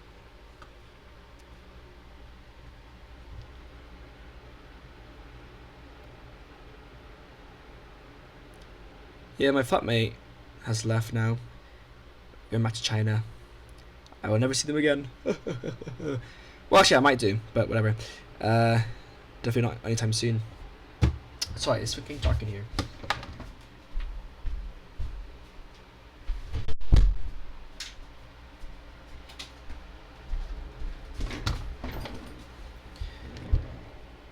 What's this? Clang-Tidy. Oh, look at that. Literally me.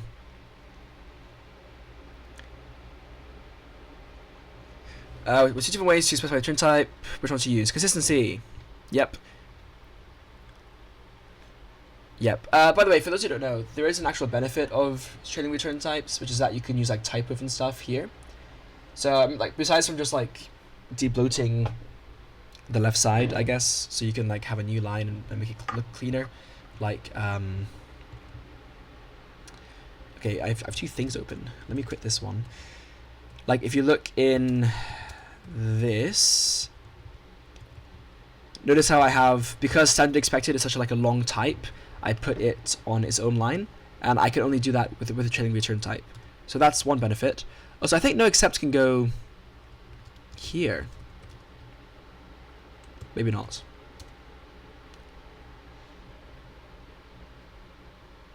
No, I'm wrong. It goes there.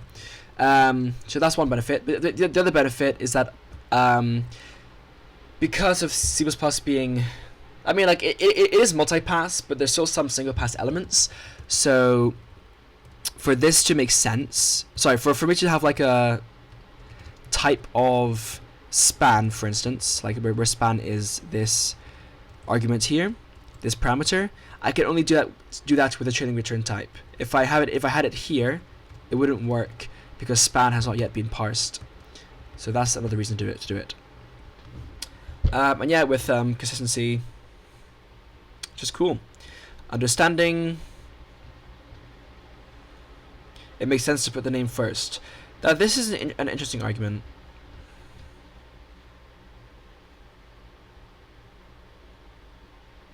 Let a function R to R be a function.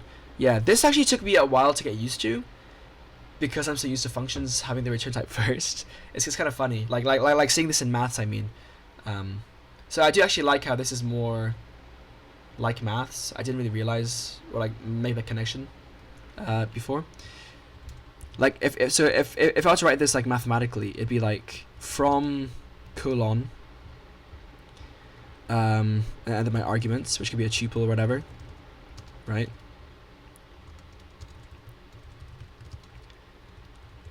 And then the return type, which I think is quite cool. Readability, yep. Cons, lack of familiarity, that's fine. More typing, that's also fine. So basically, just use them. Now, what does Reddit say?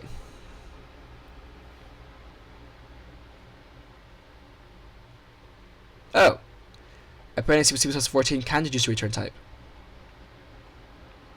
Fair enough. But yeah, once the unfamiliarity barrier is gone, it's comfortable syntax. So,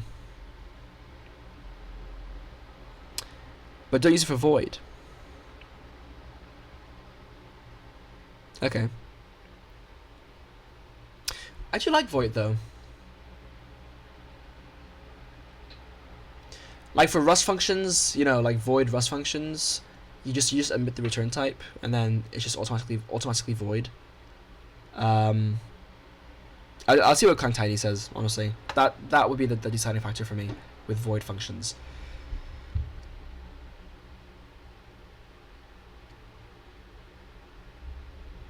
Okay.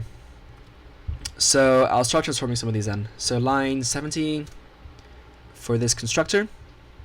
No, for this operator overload, I'd remove this and put it here. Whoops, P to place. Yeah, okay. Yeah, that's nice. Cause like, it's also just like less visual distraction.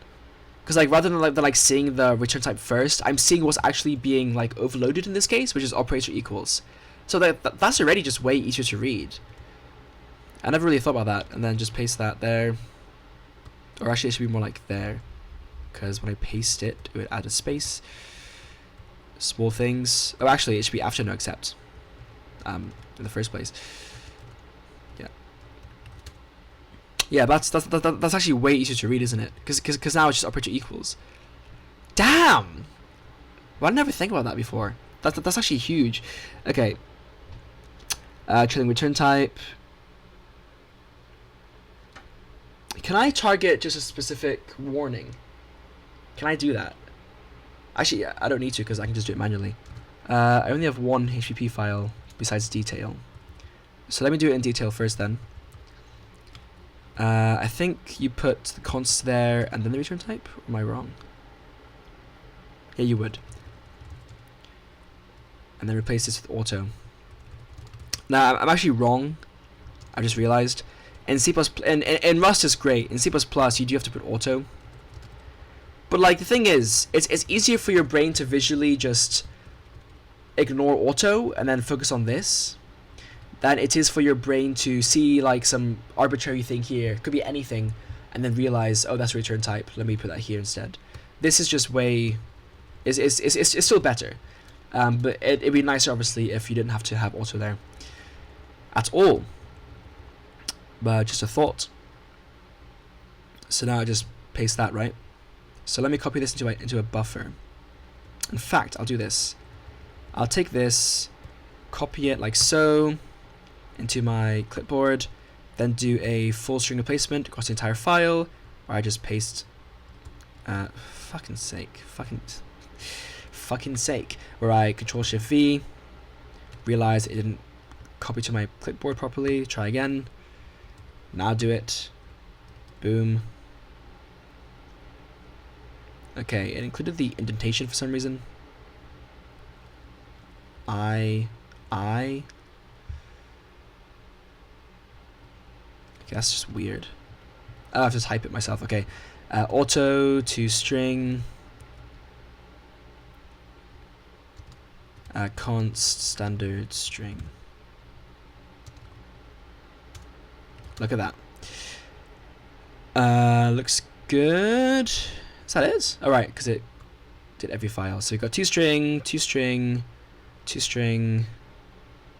making sure this is all correct. Yeah, that looks good. Constructor. Same thing for to code.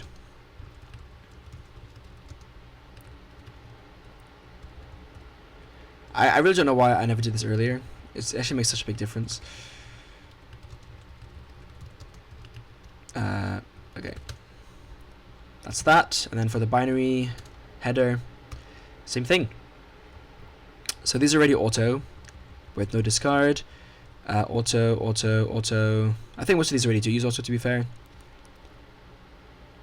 This one's a T.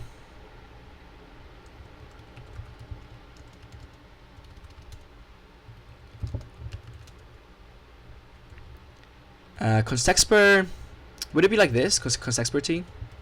No, it's part of the function. Never mind. Not the return type. But yeah, standard size T. Then do this. This probably should have been at the end actually. Auto. That. Standard byte. I don't really need to read these out, to be fair.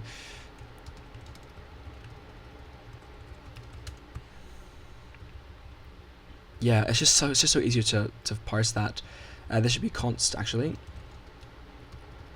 Like that too. Like it makes it clearer now that what the const is actually applied to, which I think is also really cool. Yeah, that's great. Okay, auto again there. That's void. So for void functions, I'll see if it complains about them. Hopefully not.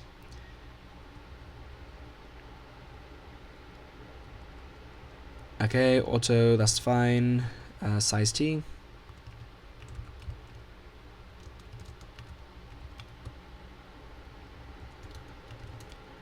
Numeric limits max. Okay. That's that. Then for binary view, We have this operator again.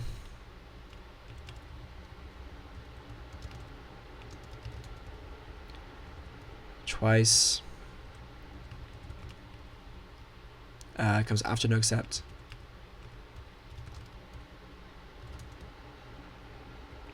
Void, void, voids. Auto, auto, auto, auto. I've just lost my position in the file. Where the fuck am I? I just switched to the wrong thing.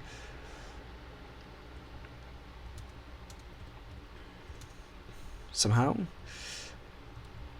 Where was I? Here. Yeah, auto, auto.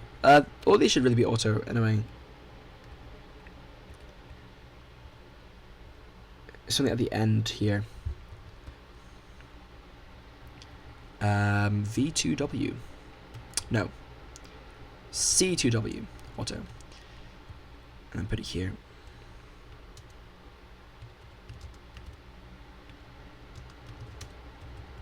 Oh, that's nice. That's sexy, actually. That's really sexy, because then... Ooh, I love that as well! Because then this, you have here's the signature, then here's a return type, which is part of the signature, but like I digress. You have the return type followed by an immediate return. So like that's just really clean, because it's like returning address of that return type. Yeah, that's great. And actually, that's just another benefit. It just keeps getting better. God damn. Makes me appreciate Rust all the more for using chilling return types by default. Man, like the best thing about doing this right now, like developing this library, this the NUCC one, the XFBIN one, is knowing that I'm gonna rewrite it in Rust in a bit, which will just be such a nice experience after writing C++.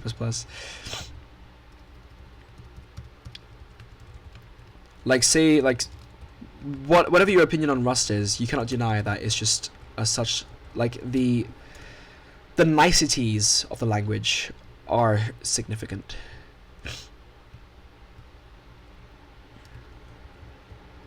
Okay. Change these as well.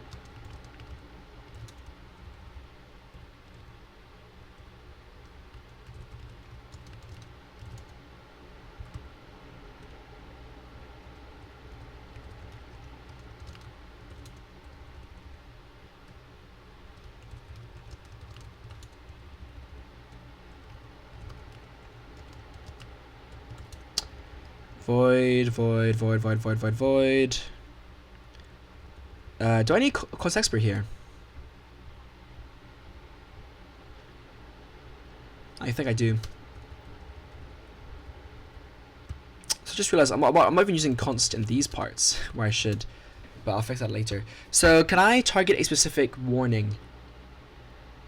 Because I want to commit this separately. So can I target a specific... Oh, hold on.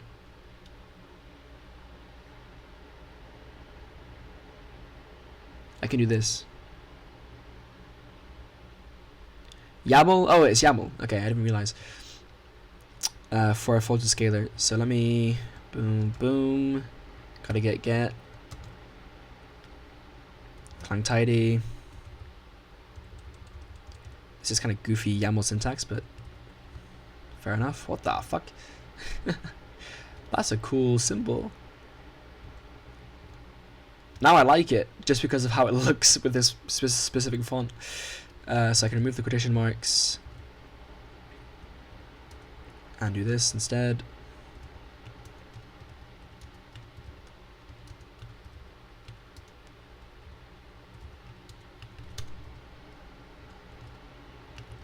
Nice. Can I target a specific check in the command line?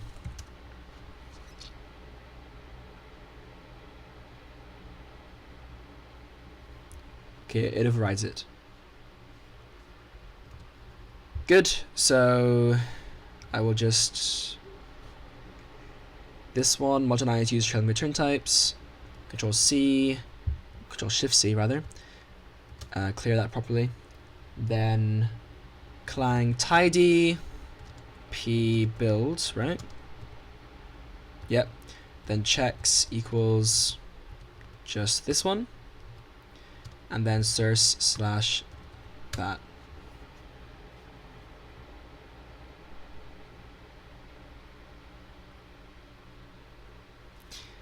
Why so many warnings?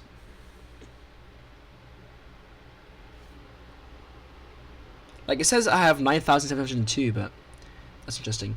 Member reference type unsigned long is not a pointer.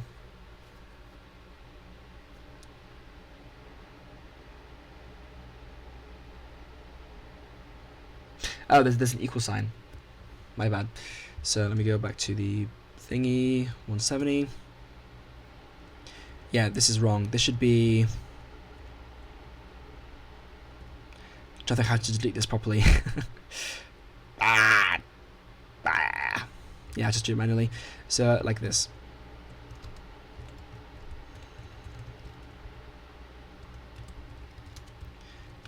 And then I have two options. I can either go like this, or I can go like this. And I think in this case I prefer this.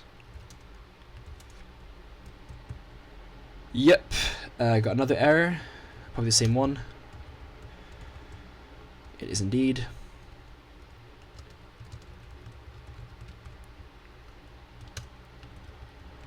Okay.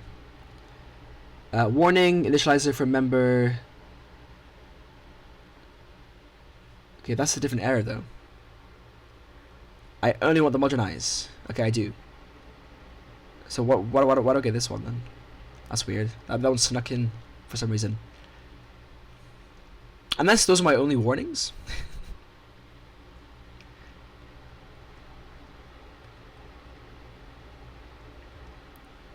Checks equals... It's correct flag, I think.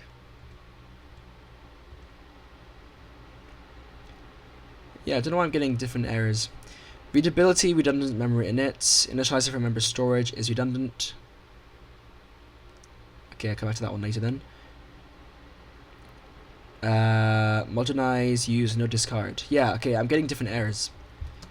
That didn't seem to actually override. Are you sure that's correct?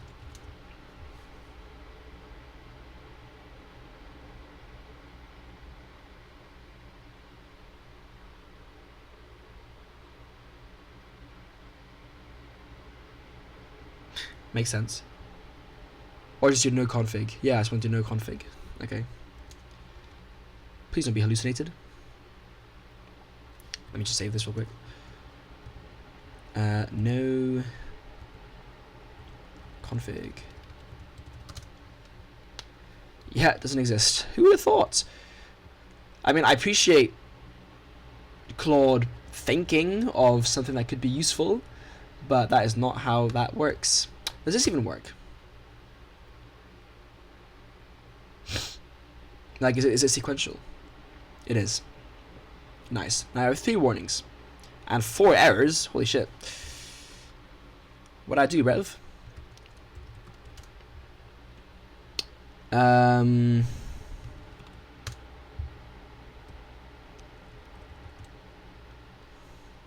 Declaration of variable with reduced type const auto requires an initializer.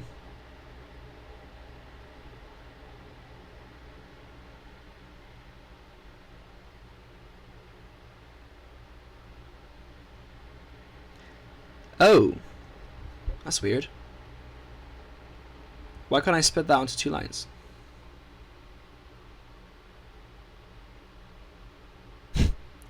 I'm actually so stupid because these aren't functions. These aren't functions. These are variables. Okay. Trailing return type for variables is actually quite interesting. Rust has it, but I believe C++ doesn't have a way to do it. Not including macro magic, obviously. Okay. Yeah, this is. I don't know why I thought this was a function in the first place. I guess because I saw the call to max and didn't think much of it. Okay, that should fix that error. Other ones, return type for error.hpp. I don't know how I missed. No, it is here. 135. Oh, right, for lambdas, you need to do that too.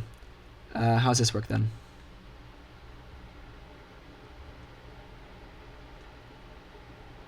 Here, the return type is deduced, isn't it? So doing this just makes it explicit, which is fair. Did I put it in the right place?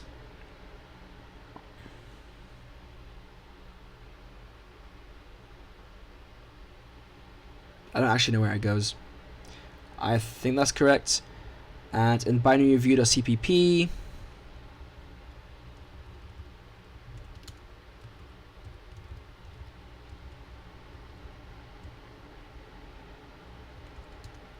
it's a bit of formatting.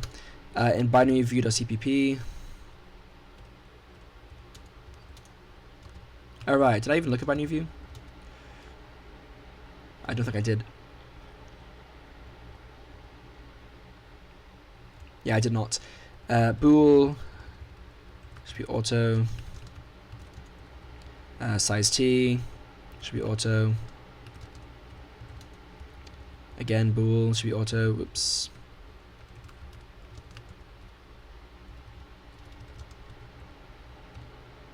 Ah! Void, and another bool. I'm not sure why this file is so little. Oh, because most of it is templated. Yeah. So most of the definitions are have to be in the header. One warning.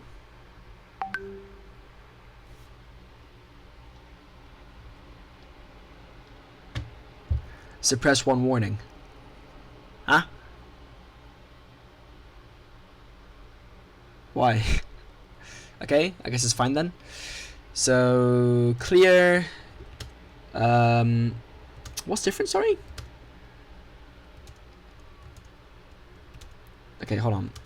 Fuck off. Right, git status. How do I unstage? CMake lists got modified. What's different in CMake lists? Git restore dot staged dot.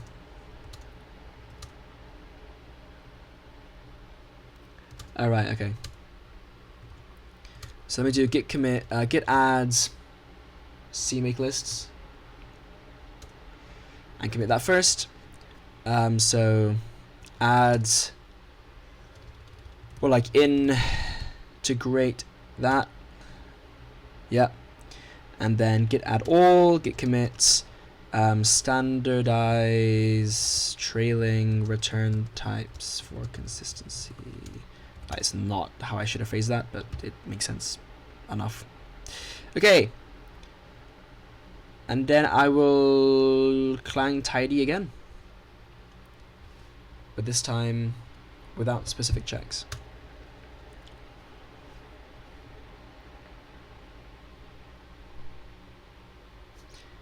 $9,700 warnings generated.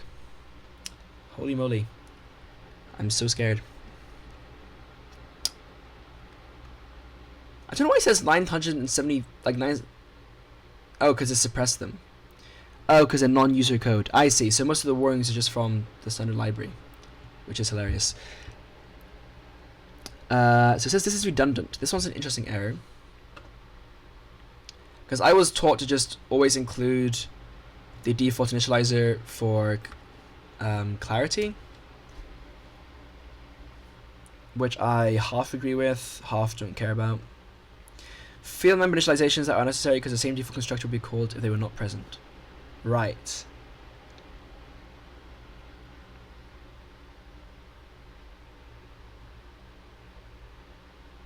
Okay. Fair enough. So, where's this? 172? Yeah. I suppose you could argue the same for pause. Well, no, that's not guaranteed to be 0. If I do this, I guess it is, but this is good practice, I think. Function to string should be mark no discard. It should, yeah. That was a mistake on my part. All of these should be no discard, really.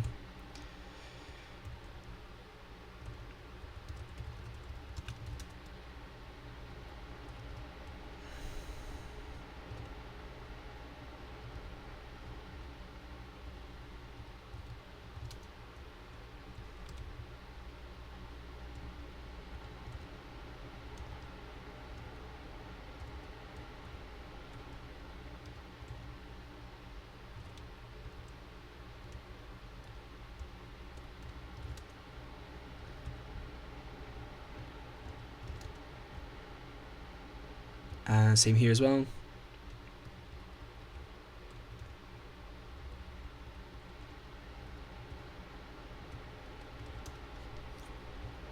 Alright.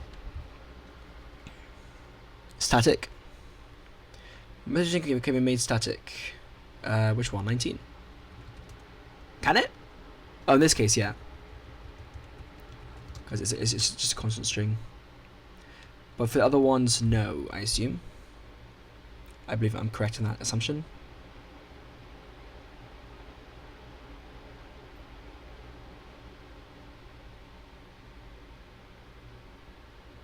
Yeah. So let me add that, commit, use no discard where it should be. Okay. Yep, and then again.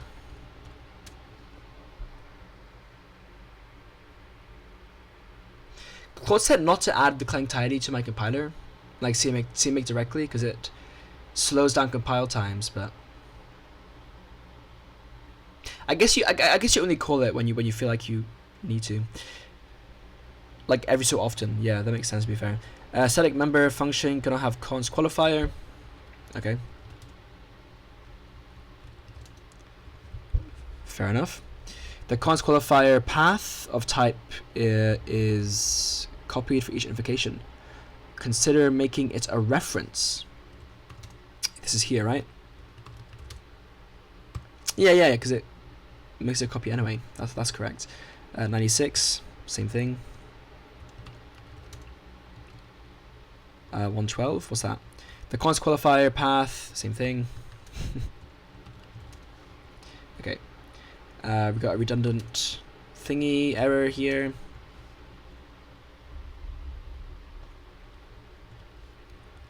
Line 37 in CPP.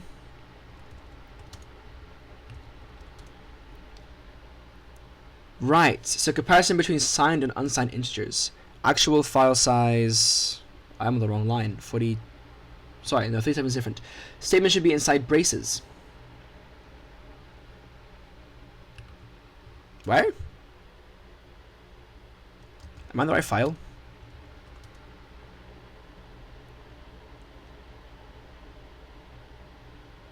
Oh, line 8, sorry. Yeah, that's weird. I have the braces here, but not here. It's a bit funky. This is a rateability braces around statements. Right. And then line 42 is this. No, I'm wrong. Line 42. Oh, right, because I just changed it. If actual file size does not equal size. So actual file size is a stream size, whereas size is a file.tlg. G count which is a stream size? That can't be right. I mean, it might do. It does. I'll be damned. So that returns a stream size, but tlg doesn't. Really? Or is it being implicitly converted?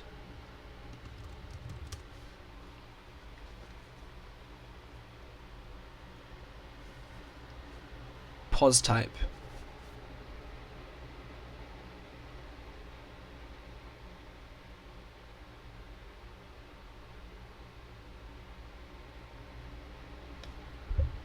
What is pos type though?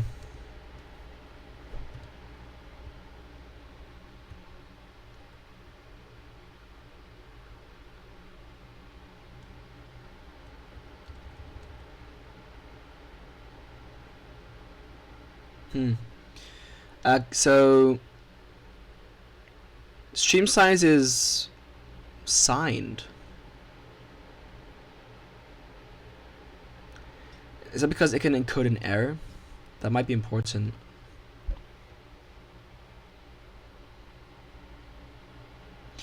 Which is the number of characters or the maximum representable value of stream size if the number is not representable.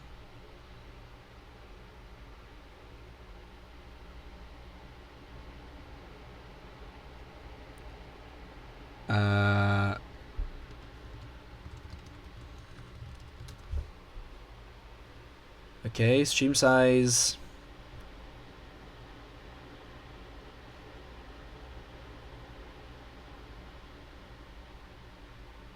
It's a signed integral type.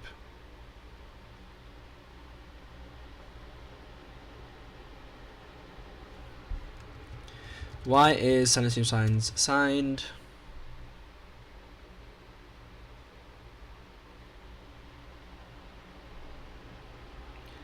Sentinel values.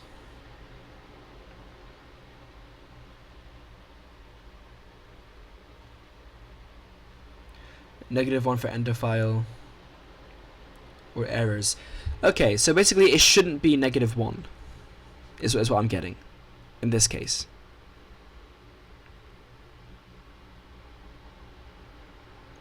G count. If it failed to read,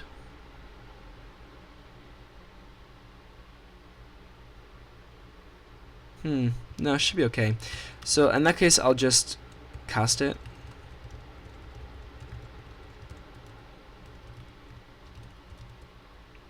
Rather than do a standard comp not equal. And use auto here.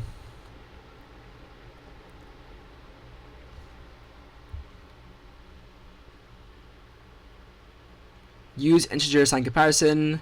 And what's this one? Comparison integers of different sizes. Yeah, that's just telling me the warning. Okay. Let me tidy again, see what happens. Just to hide some of these.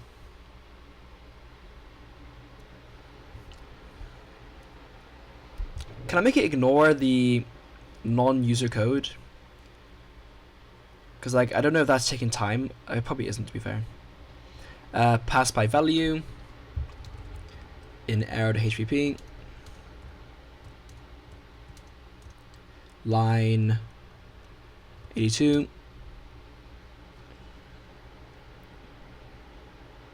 What should I do?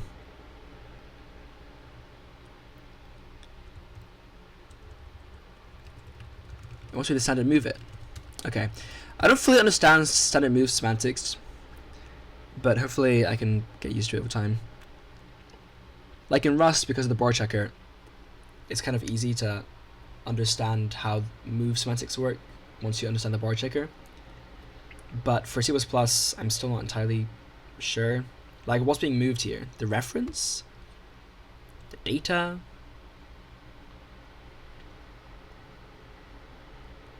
Like, move doesn't create a copy, right? Or does it? Like, I don't understand. Pass by value and use standard move. Oh. So it wants me to pass by value, but then move it. Because I'm creating a copy? Okay, this makes more sense. So in the past, what I would do is like this, right?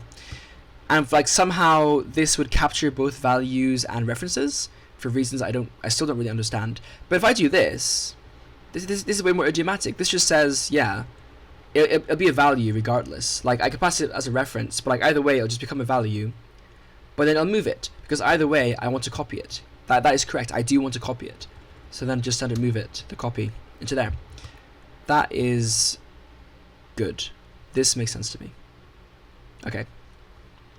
And I assume it's going to have that for all the other ones too. So let me just resolve that.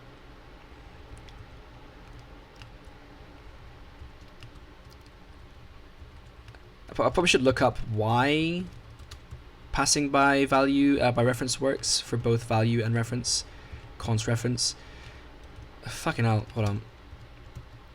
Why does a parameter of const standard standard file system path reference accept both references and values?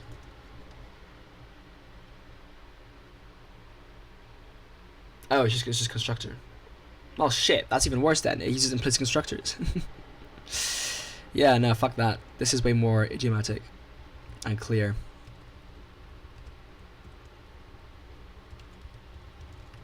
At least in the case of making copies. For other situations, maybe not. Okay.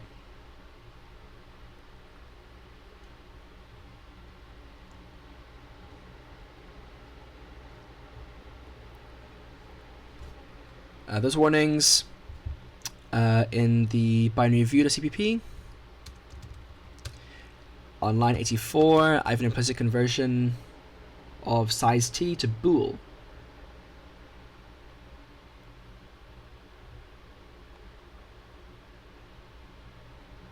If remainder. Oh yeah. If remainder is equal 0. Why'd I do that before? That's weird. I should have done that in the first place. Line 91. If address. Okay, get messages.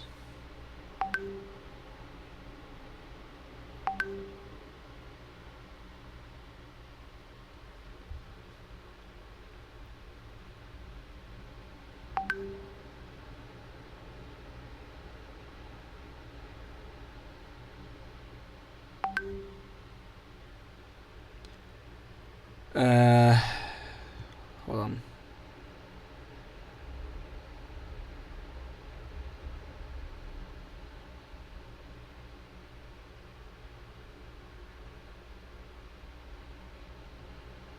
My friend's asking for pictures from this year.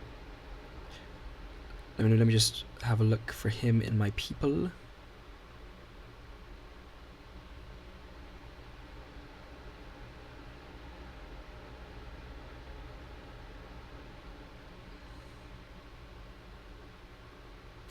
What? Can I find other people?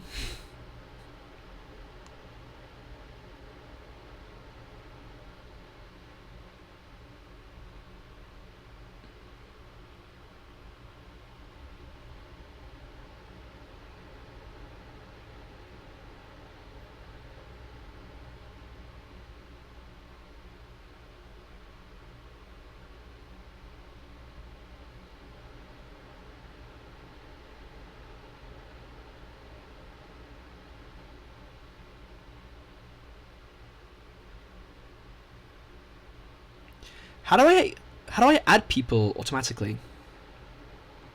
Like for my for iOS Photos app, how do I add people? Because like I am when I want to add people, I only get 5 options. Even though I want to add more, because I definitely have taken pictures, multiple pictures with more than just these 5 people that are being recommended.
Right, anyway, I'll do that later.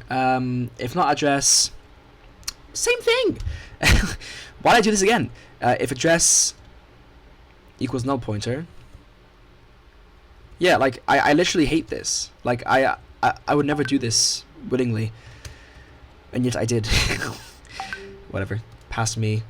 A lot of the code in this library is, like, at least 2 years old, so... Yeah, that's why. But cool. Good to finally iron those out. No errors! Use header filter or leave it as default to display errors from all non-system headers. Yeah, fuck no.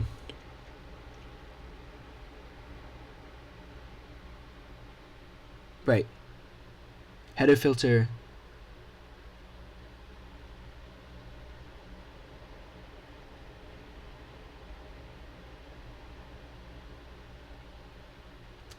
I'm confused. If I look at my CMake lists, nope, in my Clang-Tidy, I have header filter rejects for include. Oh, yeah, I don't know why. Yeah, whatever. Anyway, cool. So now that's all tidy, right? Now I can just commit. Various cleanups with Clang-Tidy assisting. Wrong command there. Hank, do not preview Cyberpunk. And then, what's different?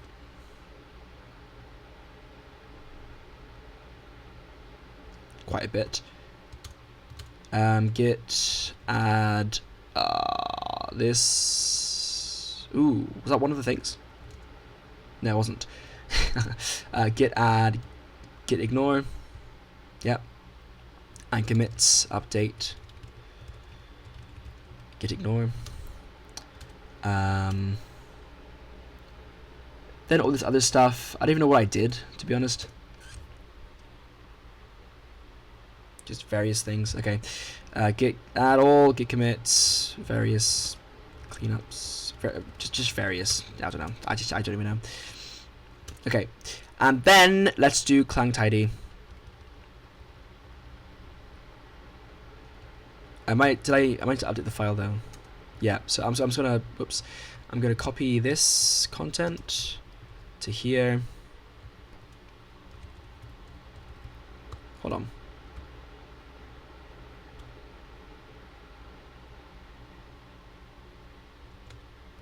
Yeah, cool.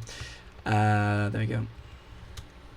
Okay, so let's Clang-Tidy this. See what happens. It's gonna include my fucking crypto stuff. Okay, let me abort. Clang-Tidy. I didn't press enter. Ah! Stop! Okay, Clang-Tidy. Fuck me! Okay. 4th time's a charm. This one. Okay. Oh, hold on. I need to update my submodules first.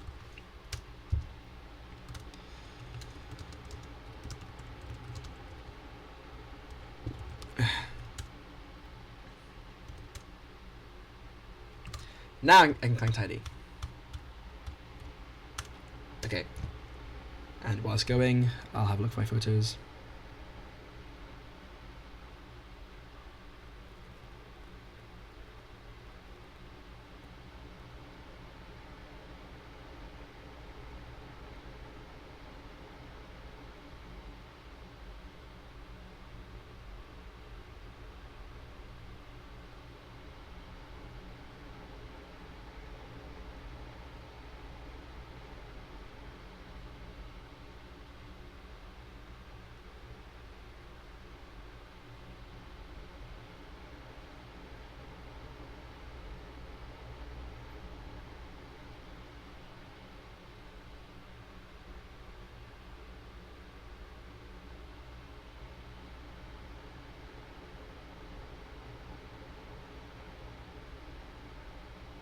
Oh no. Oh, maybe it's fine. Nesting level, yeah. Oh my god. Nesting errors. Kill me. Hold on. So if I go on this thing, and I select this guy's face, and tell it who the thing is, who he is, can I kind of add it as a person? Don't feature a person. What? Yeah, unnamed. Okay. So it knows who he is. It's just not doing it. What? Featureless in memories. Right. So like if you broke up with like your ex or something. Yikes. So it knows it's a person. So how do I force it to identify it as a person? It just says unnamed. I can't name it. But it knows it's a person. Bro. Oh, I got it. Edit name and photos. Name this person. Yes. Got it.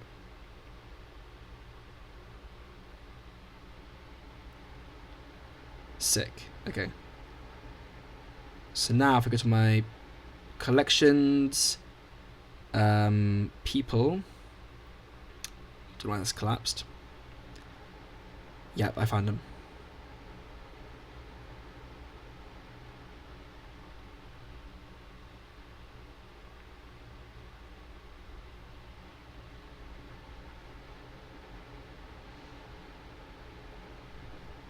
Okay, select all.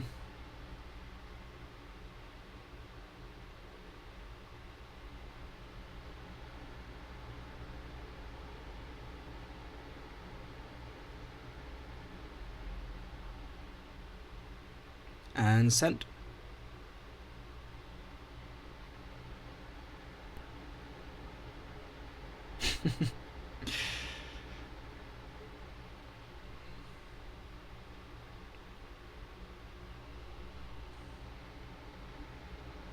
Alright.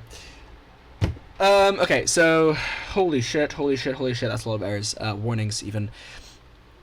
Chunk type uses a larger base type than necessary for its value set. Consider using standard uint 8t. Oh. I thought the compiler would automatically do that. Although I guess even if it does, it's not explicit. Shit! I've literally never thought about that in my life. That's not true, I have thought about that in my life.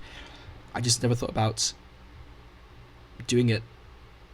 Where am I? Sorry, I'm doing PV for everything to like show the list when I could just do PF to search for the file. Fucking hell. So I'm looking for chunk type. Here. I low-key can't remember how I even do this. So let me look for this warning. Performance enum size. Yo, by the way, just shout out Clang and Clang-Tidy. What the fuck am I doing? Shout out Clang for these awesome things.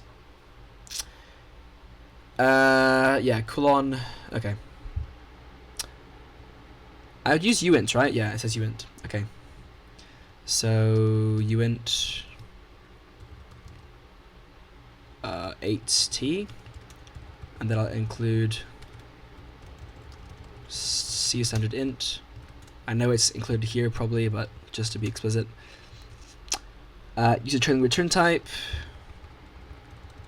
We're back to this.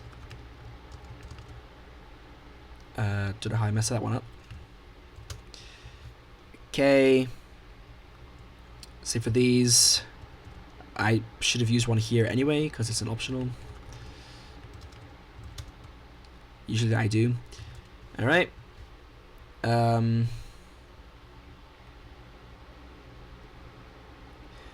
Statement should be inside braces. Do not use else after return. Oh yeah, I don't need the else. How did I not? Oh my god, dude. I was like I was actually thinking, oh my god, like this else if thing is so annoying. It'd be cool if I could like align everything to one line. I can just remove the else. Okay, maybe remove it properly. There we go. And it wants me to use. Look, in this case, I don't really care about the braces.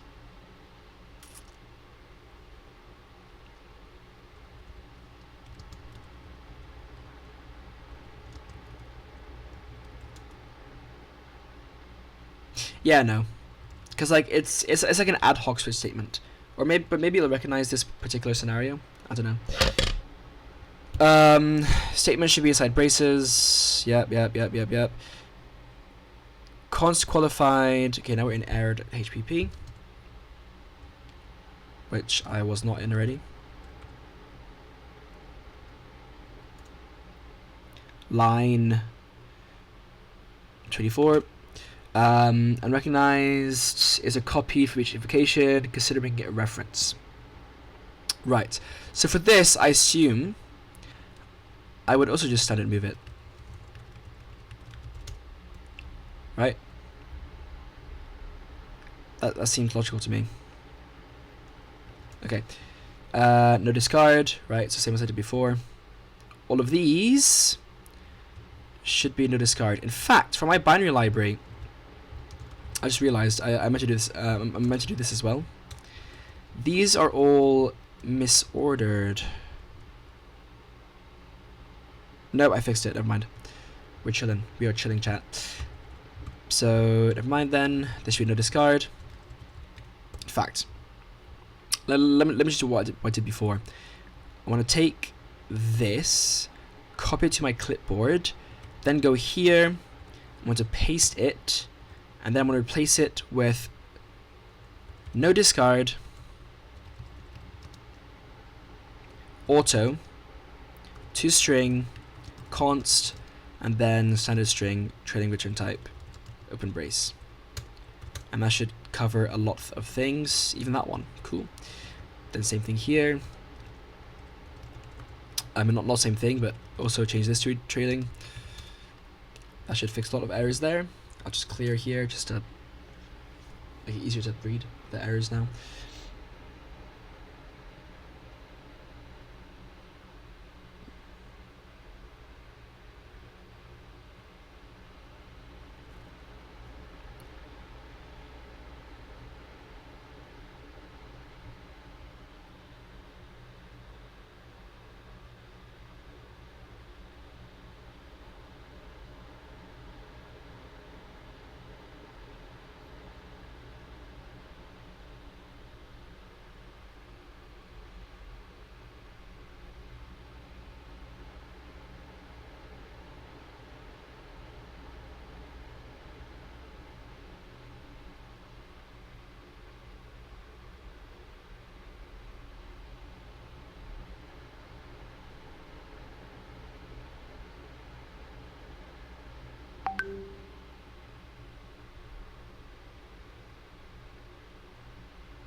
But if Instagram ever like goes down, it'll be a tragedy.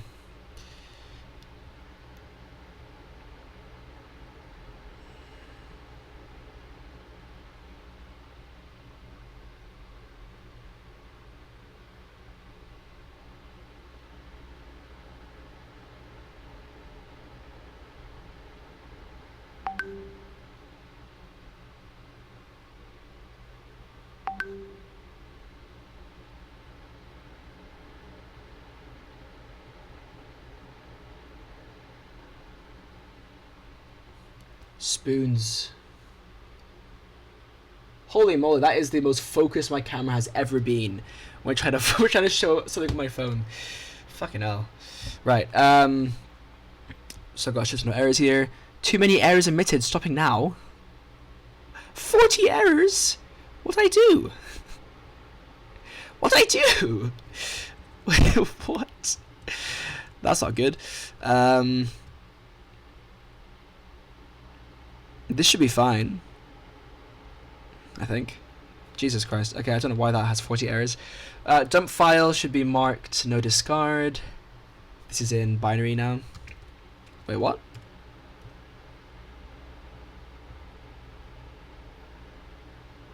Huh? That's weird. I didn't get that when I ran it here. Clang-Tidy. Maybe because it doesn't analyze the headers or something.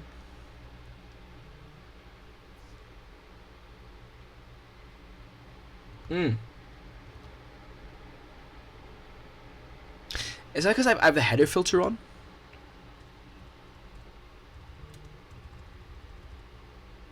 If I just don't include that, will that change?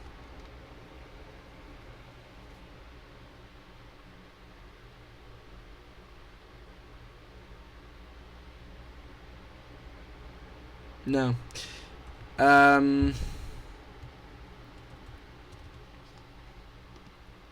How do I get Clang-Tidy to also look at headers?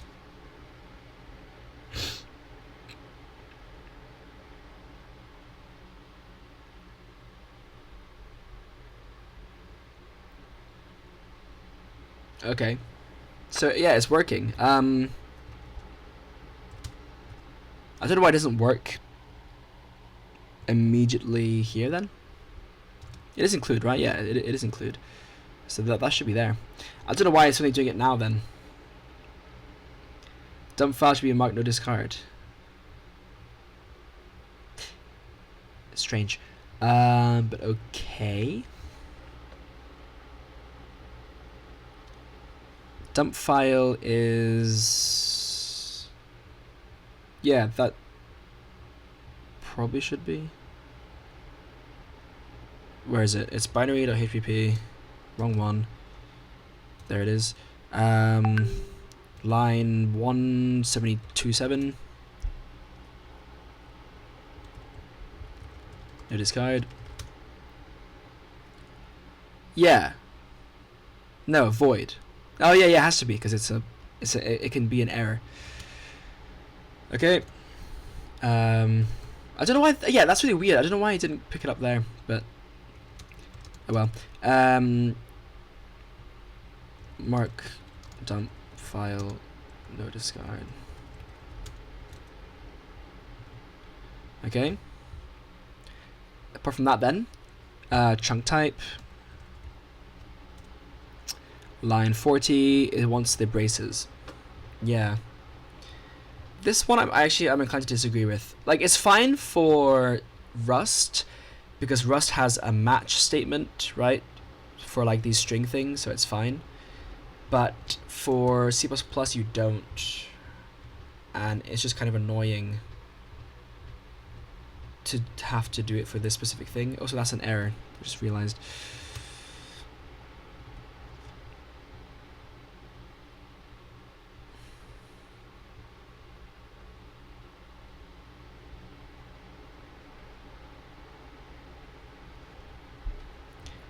How do I do options?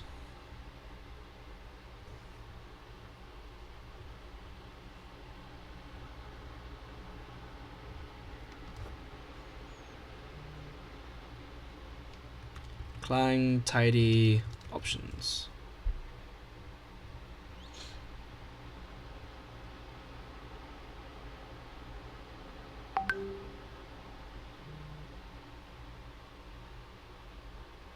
Like this?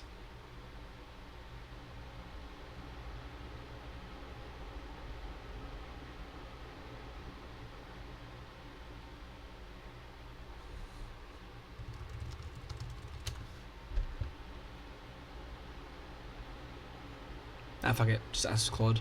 How do I get options for certain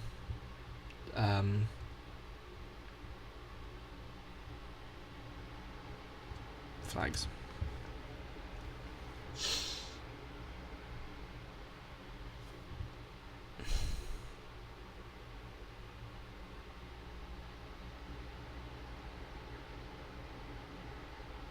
Oh. Do I have to use this specific key value list thing, or can I just do it more concisely?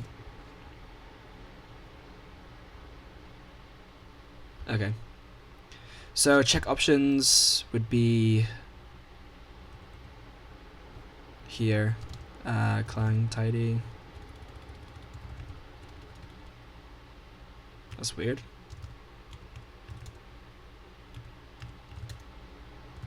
The fuck? Why is it not recognizing Clang-Tidy? Because it's hidden. That's annoying.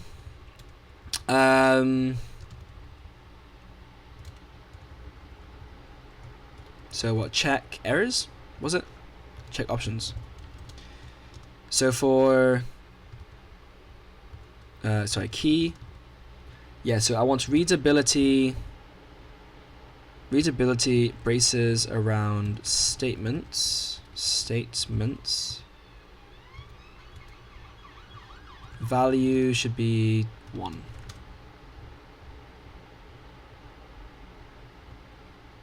Short statement lines. Sorry, short. Yeah, short statement lines. So that should allow that to work. So now if I recompile or rerun rather Clang-Tidy, I should not get that. Oh, for fuck's sake.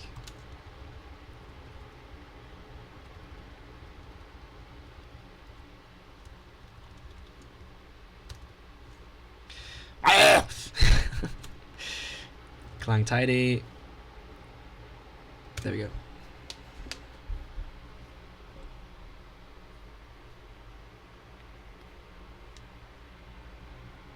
Is it 8:30? Oh my god. For the record, I woke up at like 4 o'clock today. 4 p.m. It's 8:30, but like the sky's still bright, so like I still feel like it's not. I just have dinner soon. My sleep schedule is already fucked. I'm gonna fix it again, don't worry. But like just for these few days while I'm still partying and stuff, I'm gonna let myself loose a bit.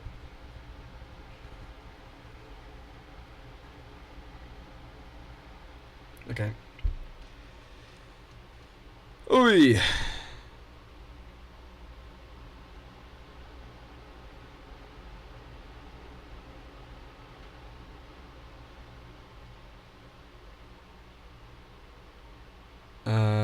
I did save, right? Yeah, I did save. Still doesn't seem to be working. So like this.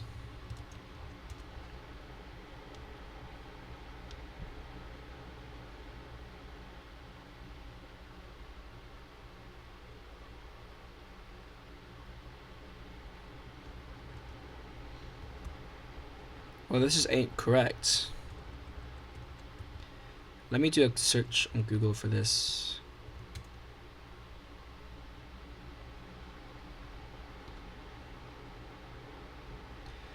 Value has to be in a string. Okay.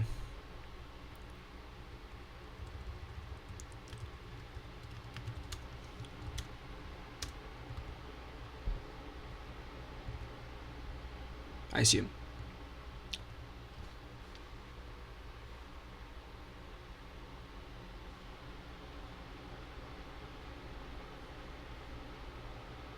Yeah, has to be in a string.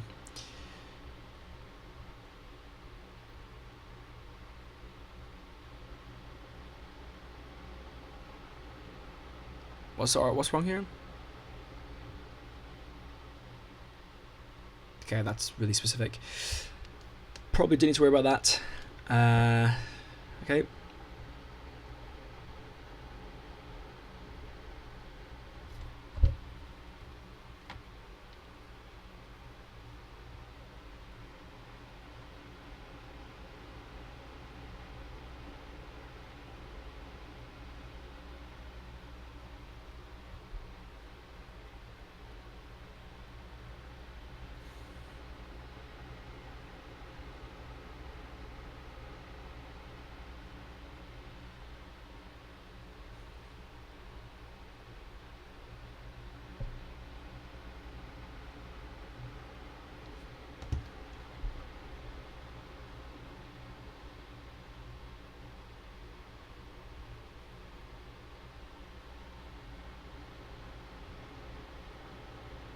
Why is this still giving me the same error?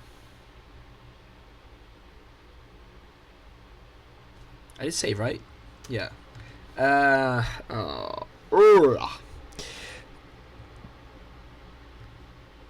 This is the key. This is definitely the key. I assume single quotes, double quotes, doesn't matter. Yeah, it doesn't matter. So this should just work. Control Shift V. Nothing changed. So it should work anyway. Check options. Looks correct. Key value 1. Yeah, that looks correct.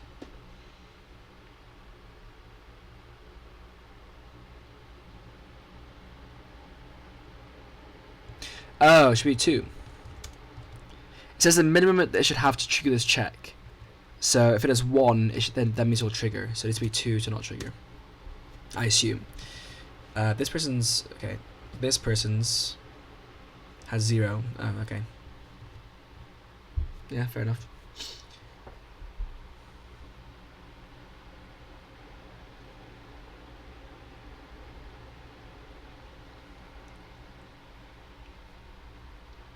Take a while.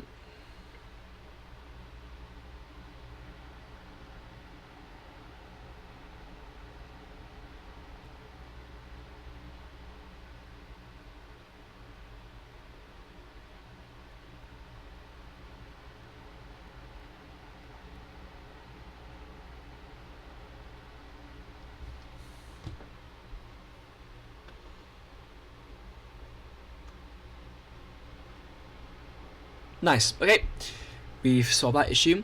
So now method to string can you make static? Yep, I saw that one coming. This is an error, of course. .hpp. Line 52. Because this is just, yeah. So static auto to string. Remove the const as well. 63. Got a file path apparently. Yeah, we do. File thing. Just do standard move. I mean, const. I could make it const. Doesn't matter though, does it? Yeah, it really just doesn't matter. I'm just gonna not even bother. If Clang-Tidy doesn't bring it up, then I don't care. Const. Again, remove that. It wasn't even a reference to begin with. So that was just wrong anyway. That was 77, right? Yeah. I think I have another one down here. Yep, here. My eyes lost track for a second. And that'll be a move. Okay. 107. What's this about? String? Okay. So same for strings. Oops.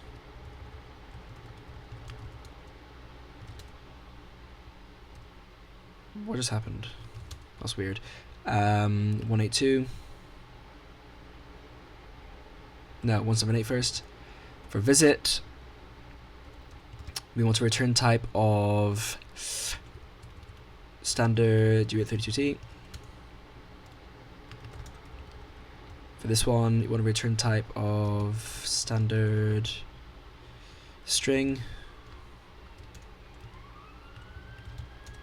Did I commit this? I did. Okay. Let me just remember to get some module update.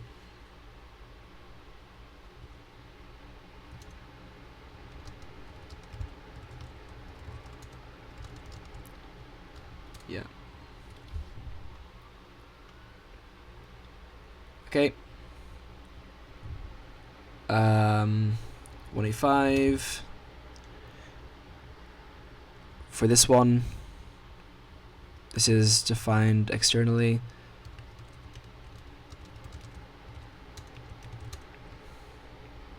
Okay, so it'll be the same with the CPP file then.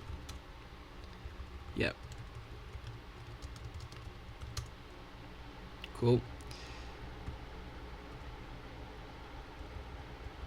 I'm guessing this will also need a return type, maybe? Returns an XFBIN error. Okay.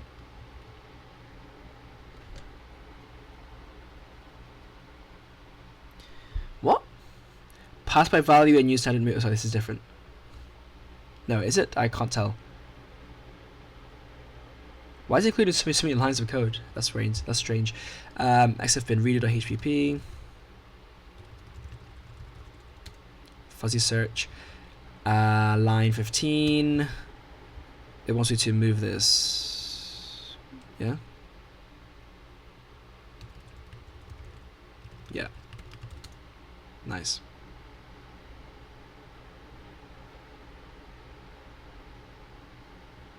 Unless I want to copy it.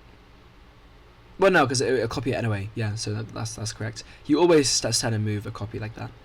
Always, always, always. Page or HPP. Line 12, apparently. Right, to do that. Line 19. Use a trailing return type for this function. That is correct. And I think const is correct there.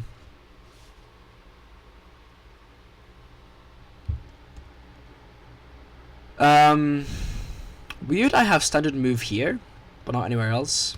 I don't know why I didn't think about that. The only reason I'm on standard moving version and unknown is because their data types are so small that the copies shouldn't matter. I believe that's how that works, and it shouldn't bring it up here either. XFBIN.hpp, line 35, get version should be static.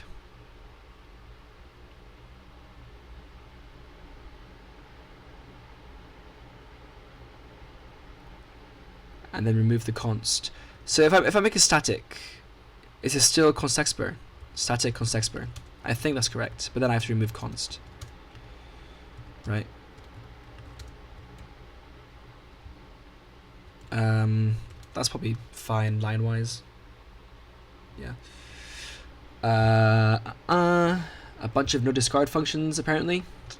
Whoopsie daisy. Where is this? Where am I? I've just lost myself. Yeah, there. Trailing return type for this function. Line 35. Oh yeah, this one isn't.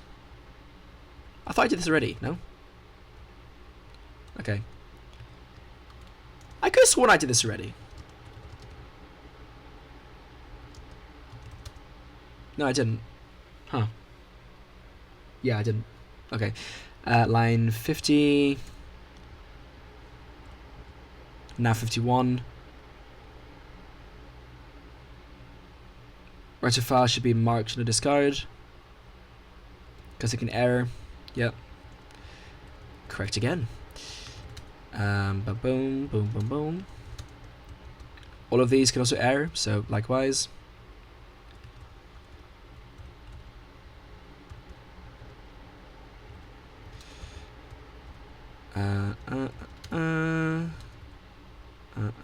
Nope.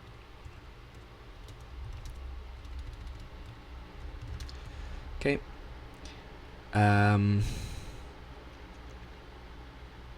These two. Don't know why I forgot to do that.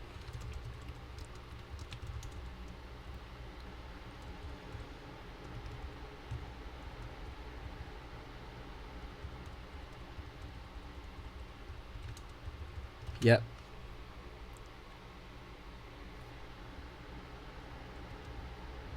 This is getting long, so I'll just split this up into different things. Oh. What the fuck's going on? Yeah, okay.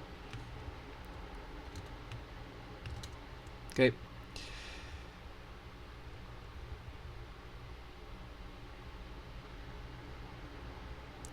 You might argue that this is bad, but I think it's fine. Yeah, get paths, get pages, add page. Down here, line 17. Nope, 17 down, sorry. Okay, now I've lost it. Where was it? 6, 7. Okay. I apologize. CW, auto. Boom. Here as well.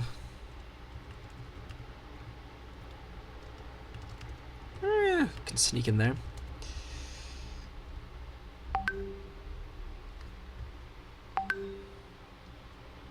Let me just mute WhatsApp.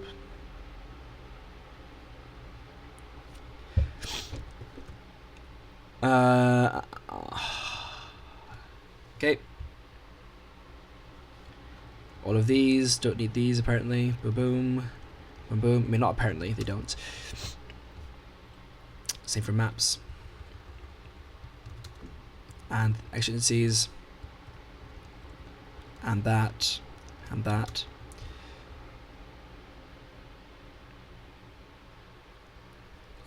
Use a trailing return type for this function. This is in a different file now. Error.cpp. Line 6. I already fixed that, right? Yeah. Okay, let me just run Clang-Tidy again then. Ooh, ooh, ooh. Oh, yeah.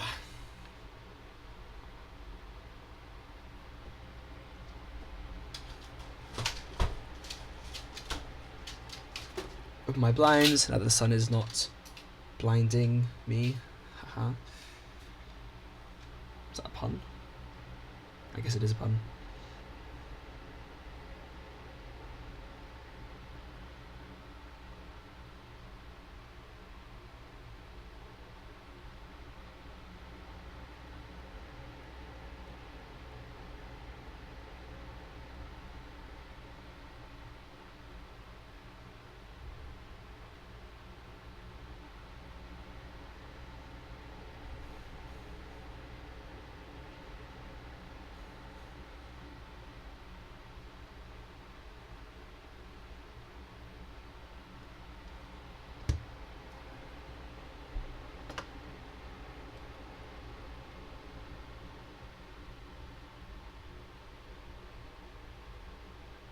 Okay, let's continue. Just have to reorient myself there for a second. So line 94 should be trailing return type in accordance with that.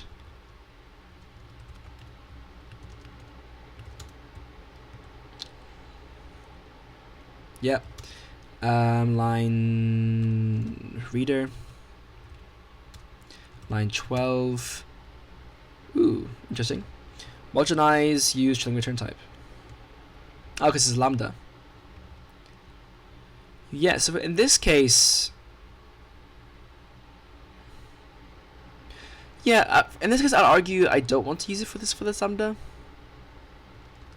I mean, I could just do auto, to be fair.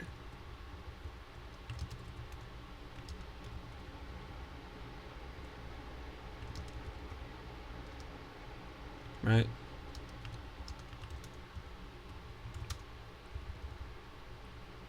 Just making it explicit.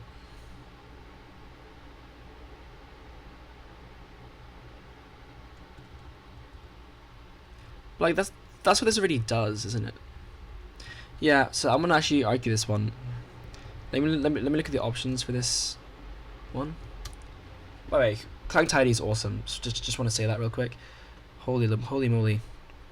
When set to true, functional collections will be transformed to use trailing return. Default is true. Yeah. Controls how lambda expressions are transformed. So all except auto.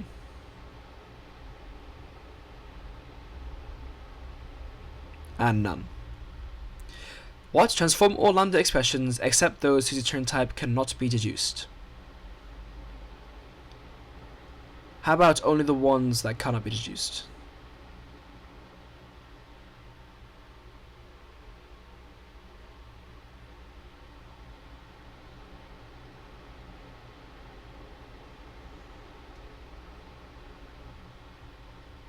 Whatever. I'll just do auto then. Auto. I'll just do none. Sorry. So transform lambdas. So back to Clang-Tidy.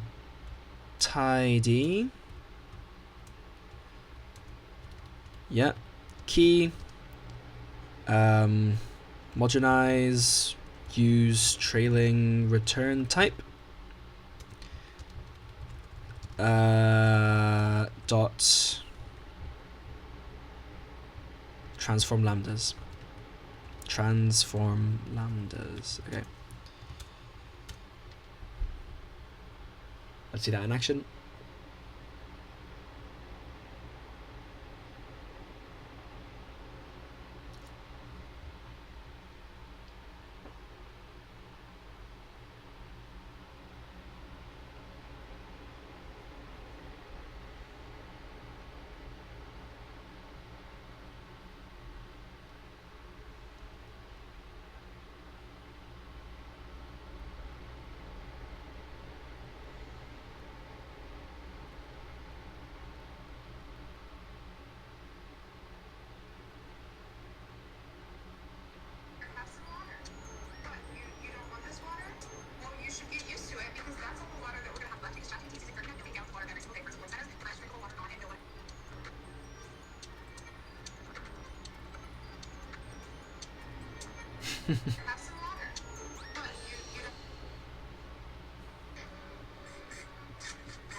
No move will actually happen. Okay, nice.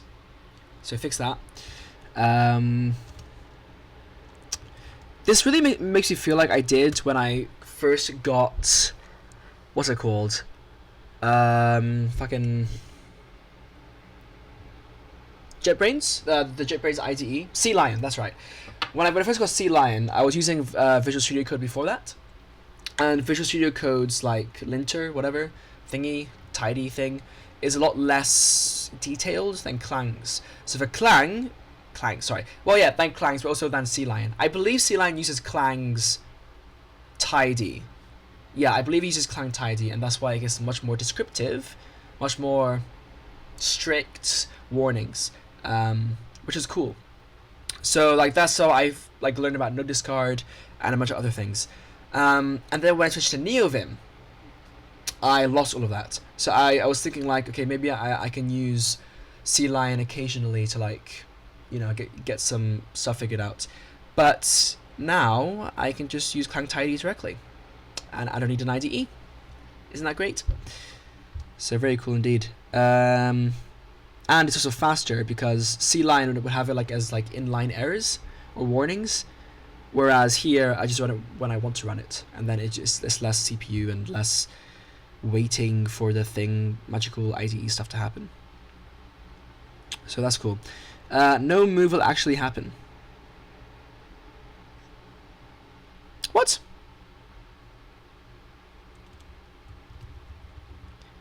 That's funny because this one actually, what the fuck is that?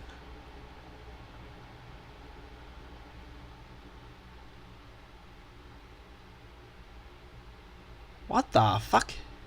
I can't remember, actually cannot remember what this means. Both of these were suggested by Claude. I did understand them at the time, but now I've literally forgotten. 2 questions about this code.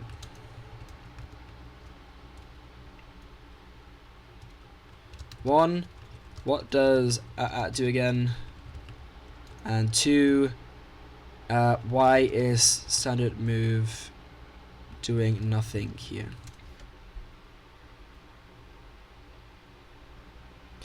A ref qualifier on the member function. It returns a function. It means the function can only be called on an R value of XFBIN reader. Oh yeah, that's right. So you can only do this. You cannot do this, and you can do this. Yeah, so that's a really cool feature. I forgot about it because it's kind of fucks with your brain. If I go to test I believe I do it here, right? No, I don't do it here. I forget where it's called. I guess it's called from. Yeah, here. It's used here. Why? I can't actually remember. Yeah, I can't remember why I do this. Because I don't want to allow you to construct. Yeah, because XFBIN reader, I don't want to create a reader. I want to just call parse, and that's it. Like it's basically like a utility function. In that sense, which might make you think, why not just make it then like. Yeah, I mean it's. Like it's like an alternative to making a singleton. Like I could make a singleton, where I have an XFBIN reader and then like I call it, and like pass it arguments and then like it will feed that into its static members, whatever. But here, I have the use case ish thing of a singleton, without actually having to define a singleton. You may question why I bother with that, but yeah. Also, I believe I cannot do this unless I make it an R value as well. I might be wrong about that, but I believe that's correct. So yeah, it's just that's the logic. It's very interesting, quite unusual as well. It's something I haven't seen before this. So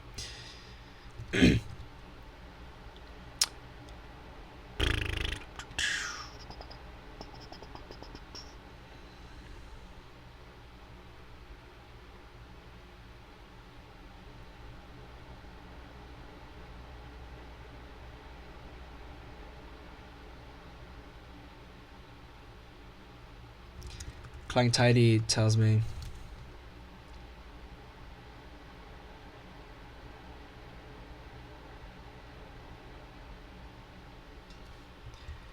Alright. Clang-Tidy versus Claude.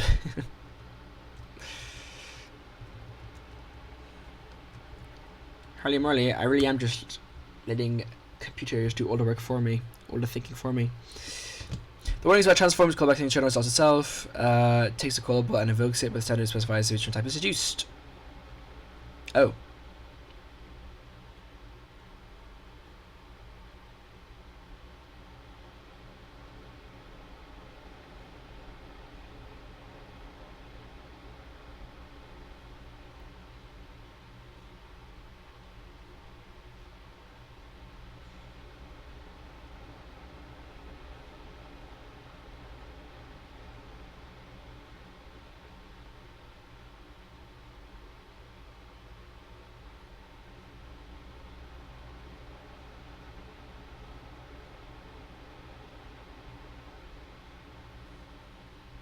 I did not understand most of that. I'm just going to remove the standard move. Yeah, move semantics was still by far the... Okay, still by far the hardest thing for me to grapple with. Let's see if that changes anything. Or like, generates a new warning.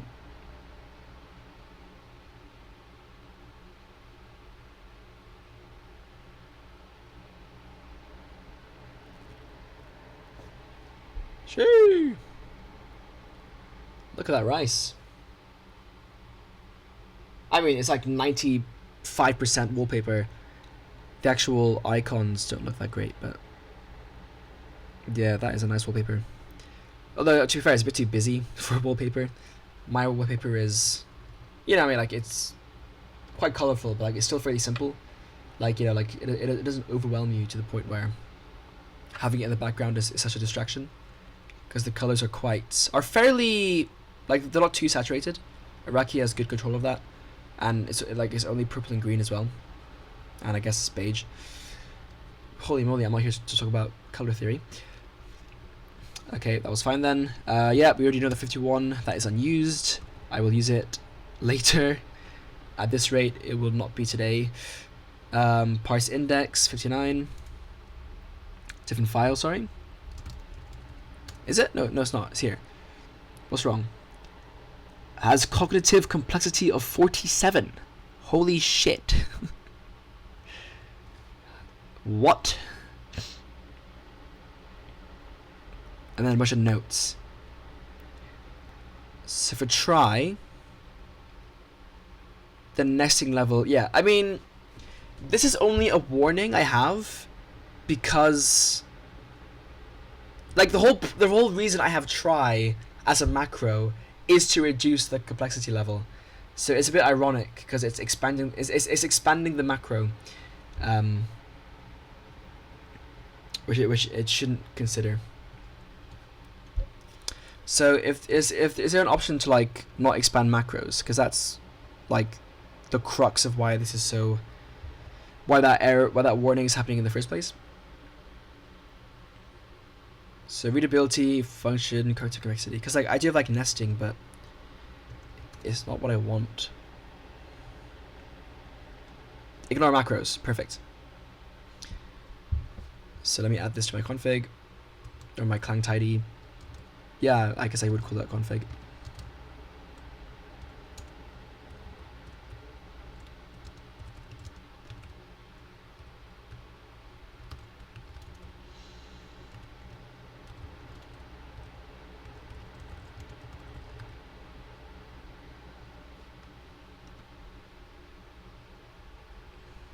This option isn't guaranteed to be forward compatible. Okay. True, right? Doesn't tell me what the options are. Oh, it says here. Is that true? I lied. I'm sorry for doubting you. Alright, let me now clear that, and that should get rid of a lot of the text content of the output there. Oh yeah.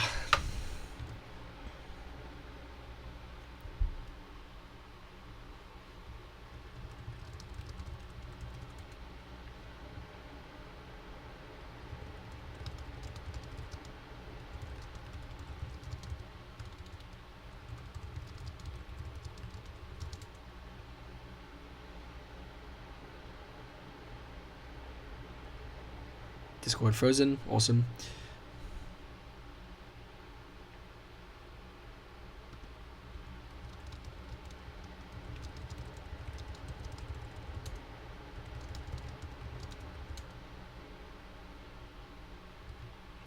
Okay.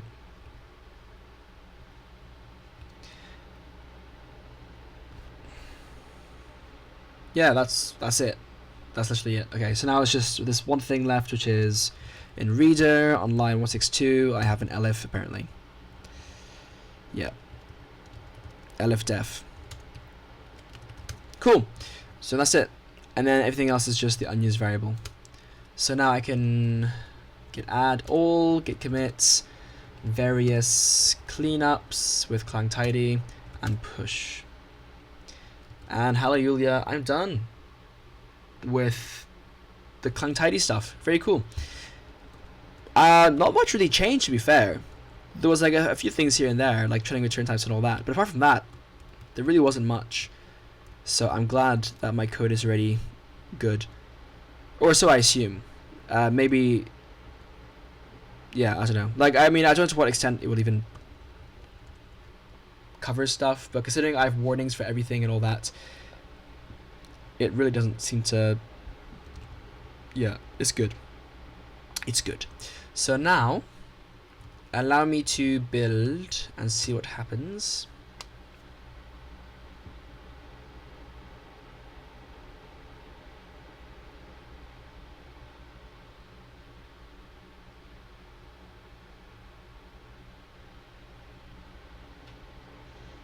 Hold on. When I run that command, does it...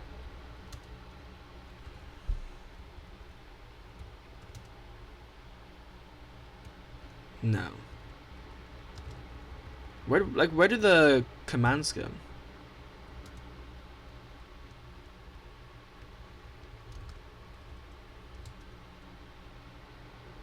I don't know. It's too thing. Nice. Unused variable warning. Cool. So that's it. right? So I can close this again. Let me just make sure everything's saved. Yep. Close this. Yep, good. Cool. So that's it. I've finished all my Clang-Tidy stuff. Very cool. Very, very important. So I'm going to probably leave it for today. Just refresh.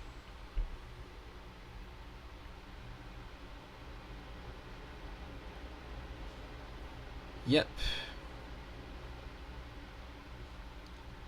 Just making sure I don't have like anything in my Git that shouldn't be there.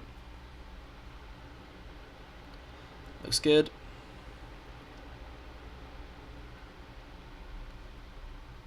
How many commits do I have in total today? Quite a bit. Yeah, 17. Not that it matters. It's the significance of the commits that matters, and GitHub can't measure that, or doesn't measure that rather. But cool. Yeah. So anyway, the next step is the encryption stuff, and then the parsing of the files. So I will not fulfill my dream right now, but maybe I'll get back on this later. But I want to take a break from this for a bit. I mean, like a short while, and do something else briefly. Yes, no. Cool. So cool. Yeah, I'll probably just get back on something else, like crafting interpreters, whatever. But I want to have dinner first, and then continue something else. Blah, blah, blah, blah, blah. So yeah, I'm really glad that Clang-Tidy, I was able to use that, and that Claude helped me with that. I guess just another reason to use Clang. I don't know if I need to have Clang as my compiler to use Clang-Tidy. I guess I do, because I just set it via CMake, which is fine as well, because I don't mind using Clang. I think Clang is good. GCC, I don't really have a good reason to use it, aside from sometimes being more up to date with some things. Apparently this isn't true. Apparently LVM has lots of updates. Because LVM exists, apparently the Clang gets actually faster implementations of new features in C++. But in that case, why isn't standard float in Clang? That seems to just be something that hasn't been done yet. Maybe I could do it if I contributed it to the code base, but like Clang is so complex that I'm kind of scared to. So that's something that I won't look into just yet. But in fact, you know what? I'm gonna ask right now in the Discord server. C++.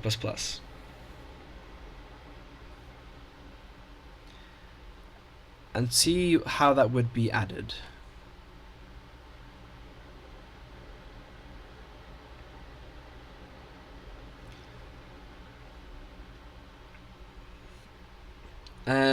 I switched to Clang. I switched to Clang recently from GCC and realized that while GCC implements standard float 16T and so on, Clang for some reason doesn't from the standard float header. So I was wondering, well, first of all, why doesn't it? Why doesn't Clang? But second of all, if it's just a matter of someone hasn't done it yet, is that something that anyone anyone like me can contribute? Or is it bigger than that? Yeah, I don't know. So I'll see what people say about that. But in the meantime,